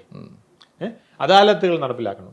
ഓരോ വർഷവും ജില്ലാ ഓഫീസിൽ അദാലത്ത് വേണം, സംസ്ഥാന തലത്തിൽ അദാലത്ത് വേണം, സെക്രട്ടേറിയറ്റിൽ അദാലത്ത് വേണം, മന്ത്രിതലത്തിൽ അദാലത്ത് വേണം. ഇപ്പൊ ജനസദസ്സ് നടത്തി മന്ത്രിയും അല്ല ഈ ചെയ്യേണ്ട അധികാരികൾ ചെയ്യേണ്ട കാര്യങ്ങൾ കൃത്യമായി ചെയ്തു കഴിഞ്ഞാൽ പിന്നെ ഈ അദാലത്തിന്റെ ആവശ്യം തന്നെ വരുന്നില്ല. പക്ഷെ എങ്കിൽ പോലും ചില കാര്യങ്ങൾ ഇപ്പൊ സെക്രട്ടേറിയറ്റിൽ പോയി അവിടുന്ന് വേറെ വകുപ്പിൽ പോയി ഒക്കെ ചെയ്യേണ്ട കാര്യങ്ങളുണ്ട്. അത് സെക്രട്ടറിയും ഡയറക്ടറും ജില്ലാ ഓഫീസറും ഇരിക്കുകയാണെങ്കിൽ ഒരുമിച്ചിരുന്ന് കഴിഞ്ഞാൽ ആ ഫയൽ അപ്പൊ ക്ലിയർ ആകുകയാണ്. 1000 കേസുകൾ അങ്ങനെ കാണും ഒരു ദിവസം കൊണ്ട്. ഉമ്മൻചാണ്ടി സാറിന്റെ ഏറ്റവും വലിയൊരു ഗുണം അതായിരുന്നു. അദ്ദേഹം പരിപാടി പിന്നെ ജനസമ്പർക്കം മാത്രമല്ല, അത് ഈ അദാലത്തുകൾ നടത്തിയിരുന്നു. അദാലത്തുകളെല്ലാം അദ്ദേഹത്തെ പോലെ എഫിഷ്യൻ്റ് ആയിട്ടുള്ള ഒരു മുഖ്യമന്ത്രിയെയും മന്ത്രിയും ഞാൻ കണ്ടിട്ടില്ല കേട്ടോ. ഒരേ സമയം 2 പേർക്കാണ് ഓർഡർ ഇടുന്നത്. അദ്ദേഹത്തിൻ്റെ പ്രൈവറ്റ് സെക്രട്ടറി ശ്രീകുമാറെ ഇദ്ദേഹത്തിൻ്റെ കാര്യം അവിടെ വിളിച്ചൊന്ന് പറയണമെന്ന് പറയുമ്പോൾ ഇവിടെ വേറൊരു ഓർഡർ ഇട്ടുകൊണ്ട് വേറൊരുത്തൻ്റെ നിവേദനത്തിൽ ഒരേ സമയം 2 ഓർഡർ ഇടുന്നത് ഞാൻ ഇതുവരെ കണ്ടിട്ടില്ല. വാ കൊണ്ടൊരു ഓർഡറും ഇവിടെ director please enquire it and do the ശരിക്കും ഉമ്മൻചാണ്ടി പോലെ ഒരു മുഖ്യമന്ത്രി കേരളം ഇപ്പം മിസ് ചെയ്യുകയാണ്. അദ്ദേഹം ജീവിച്ചിരുന്നപ്പോൾ പോലും ഗാന്ധിജി പോലും ഇത്രയും അധികം ജനങ്ങളെ പിന്നെ കൂടെ നിർത്തിയിട്ടുണ്ടോ എന്ന് എനിക്കറിയില്ല. അദ്ദേഹത്തിന്റെ ബാത്റൂമിൽ ഒരാളായിരുന്നു. അദ്ദേഹം അരബുദ്ധിയുള്ള ബാത്റൂമിൽ നിൽക്കുന്ന അവിടെയും കൊണ്ട് നിവേദനം കൊടുക്കുമായിരുന്നു. അതെ, ആൾക്കൂട്ടത്തിനിടയിലായിരുന്നു എല്ലാ കാലവും. ആൾക്കൂട്ടത്തിനിടയിൽ അദ്ദേഹത്തിന്റെ പ്രൈവസി എന്ന് പറയുന്നത് എനിക്ക് തോന്നുന്നത് അദ്ദേഹത്തിന് വളരെ കുറഞ്ഞ നിമിഷങ്ങളിൽ അദ്ദേഹത്തിന്റെ പ്രൈവസി, ഉറങ്ങുന്ന 2-3 മണിക്കൂറുകളിൽ മാത്രമാണ് അദ്ദേഹം പ്രൈവസി എൻജോയ് ചെയ്തിട്ടുള്ളത്. പക്ഷേ ആ മനുഷ്യനെ നമ്മൾ എത്ര നാറ്റിച്ചു എന്നുള്ളത് ഖേദകരമാണ്. അതാണ് ഈ പറയുന്ന പൊളിറ്റിക്കൽ ജീർണാവസ്ഥ എന്ന് പറയുന്നത്. നമുക്ക് ഇതിന്റെ ഒരു കൺക്ലൂഷനിലേക്ക് വരാം.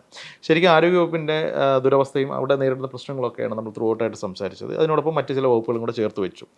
ആരോഗ്യവകുപ്പിന്റെ ഒരു പ്രോസ്പെക്റ്റിലേക്ക് നമ്മളൊരു കൺക്ലൂഷൻ എത്തുകയാണെന്നുണ്ടെങ്കിൽ ആരോഗ്യവകുപ്പ് മെച്ചപ്പെടാൻ ഇനി ഇതേപോലെയുള്ള രോഗികൾ ലിഫ്റ്റിൽ കുടുങ്ങാതിരിക്കാൻ എന്ത് ചെയ്യാം? ആരോഗ്യവകുപ്പ് പ്രൊഫഷണലൈസ് ചെയ്യണം. പൂർണ്ണമായും ഡോക്ടറുടെയും പിന്നെ പാരാമെഡിക്കൽ സർവീസിലെയും ഉദ്യോഗസ്ഥർ പറയുന്നതനുസരിച്ച് മാത്രമേ അവിടെ പ്രവർത്തിക്കാവൂ. അവരുടെ അതിൽ എഫിഷ്യൻ്റ് ആയിട്ടുള്ളവർക്ക് ഇമ്പോർട്ടൻസ് തന്നെ കൊടുക്കണം. അവരെ നിലനിർത്തണം, അവരെ പ്രൊട്ടക്റ്റ് ചെയ്യണം, അവരെ എൻകറേജ് ചെയ്യണം, അവർക്ക് സംരക്ഷണം കൊടുക്കണം. എങ്കിലേ ഈ സേവനം ജനങ്ങളിലെത്തുള്ളൂ. ഇപ്പം ഇടുക്കിയിലേക്ക് ഇവിടുന്ന് നല്ലൊരു ഡോക്ടറെ ഇടുക്കിയിലേക്ക് ട്രാൻസ്ഫർ ചെയ്താൽ ഇടുക്കിയിലെ ജനങ്ങൾ ദുരിതത്തിലാവും. കാരണം അദ്ദേഹം വളരെ വെറുത്തുകൊണ്ടും മടിച്ചുകൊണ്ടും ചിലരെ ചെയ്യും, ചിലർ ചെയ്യണമെന്നില്ല, ഞാൻ പറഞ്ഞില്ലേ. എങ്കിലും മനസ്സിലൊരു വിരക്തി വരും. പക്ഷേ നമുക്ക് എൻകറേജ്മെൻറ്റ് കിട്ടുകയാണെങ്കിൽ ഉണ്ടല്ലോ, നമുക്ക് സേവനത്തിൻ്റെ ഏറ്റവും വലിയ പ്രധാനം നിങ്ങൾക്ക് അപ്രീസിയേഷൻ കൊടുക്കുക, എൻകറേജ്മെൻറ്റ് കൊടുക്കുക. ഗാന്ധിജി പോലും ആഗ്രഹിച്ചിരുന്ന കാര്യമാണ് ഞാൻ ചെയ്യുന്ന പ്രവൃത്തിക്ക് എനിക്ക് നല്ല പേര് കിട്ടും, അപ്രീസിയേഷൻ കിട്ടണം. ഇല്ലെങ്കിൽ പിന്നെ നമ്മൾ മടുത്തു പോവില്ല. എത്ര നാളാണ് നമ്മൾ ചീത്ത കേട്ടോണ്ട് പുച്ഛം കേട്ടോണ്ട് പ്രവർത്തിക്കുക? കുറേ നാളാകുമ്പോൾ മടുത്തു പോകും. എനിക്ക് ഉറപ്പാണ് സുരേഷ് ഗോപി ഈ തൃശ്ശൂരത്തെ ഇലക്ഷനിൽ തോറ്റിരുന്നെങ്കിൽ തീർച്ചയായിട്ടും അദ്ദേഹം ഇത് മതിയാക്കിയാണ്. എനിക്ക് തോന്നുന്നില്ല അദ്ദേഹത്തെ കണ്ടിന്യൂ, കാരണം ഇത് മടുത്തു പോകുന്നേ. എത്ര നാളാ ഈ ആളുകളുടെ പുച്ഛവും ആട്ടും തുപ്പും കേട്ടോണ്ട് ഇങ്ങനെ മുന്നോട്ട് പോകാൻ പറ്റുക? ജനത്തിന് ഇത് എല്ലാ മനുഷ്യനും ആവശ്യമാണ്.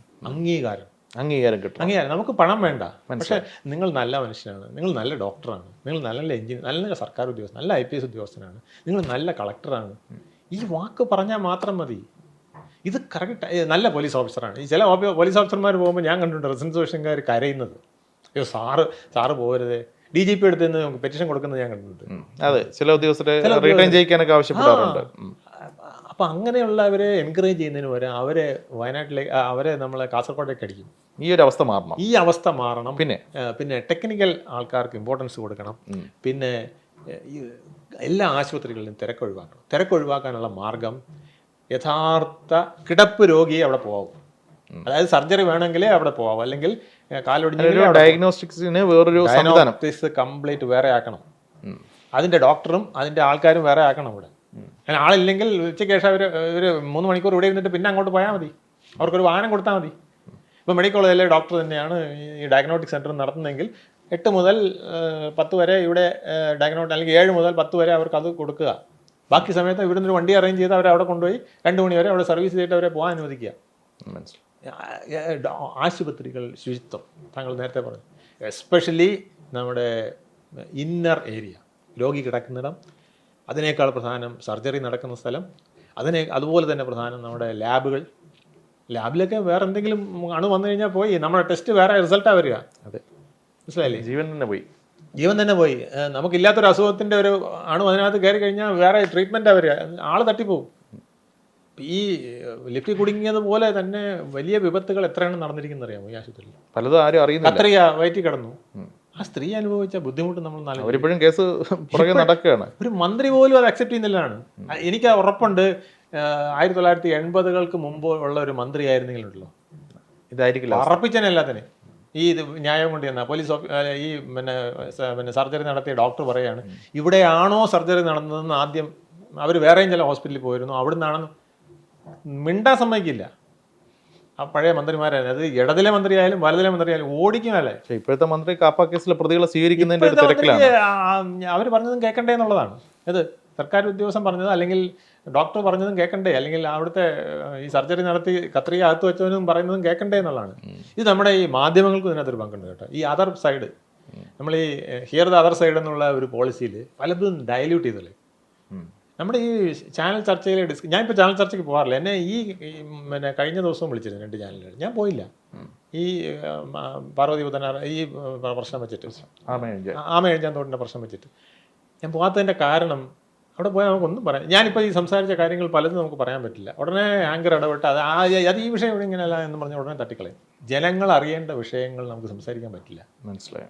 ഏതായാലും നല്ലത് സംഭവിക്കുന്നത് നമുക്ക് പ്രതീക്ഷിക്കാം. അതിനെല്ലാം ഉപരി ഇപ്പോൾ പ്രത്യാശിക്കേണ്ടത് ഇനിയും ഇതുപോലെ ഒരാൾക്ക് ലിഫ്റ്റിൽ കുടുങ്ങേണ്ട ഒരു ദുരവസ്ഥ ഉണ്ടാകരുത് എന്നുള്ള ഒരു പ്രാർത്ഥനയോട് കൂടി നമുക്ക്, അതുപോലെ ഒരു ജോയി ഉണ്ടാവരുത് എന്നുള്ള പ്രാർത്ഥനയോട് കൂടി, മുല്ലപ്പെരിയാർ തകരരുത്, ഇങ്ങനെയൊക്കെയുള്ള ഒരുപാട് കാര്യങ്ങൾ നമുക്ക് പ്രാർത്ഥിക്കാൻ ഒരുപാട് കാര്യങ്ങൾ, പിന്നെ ലോക്കപ്പ് മരണങ്ങൾ ഉണ്ടാവരുത്, ഇതൊക്കെ പ്രാർത്ഥിക്കാനേ പറ്റുള്ളൂ.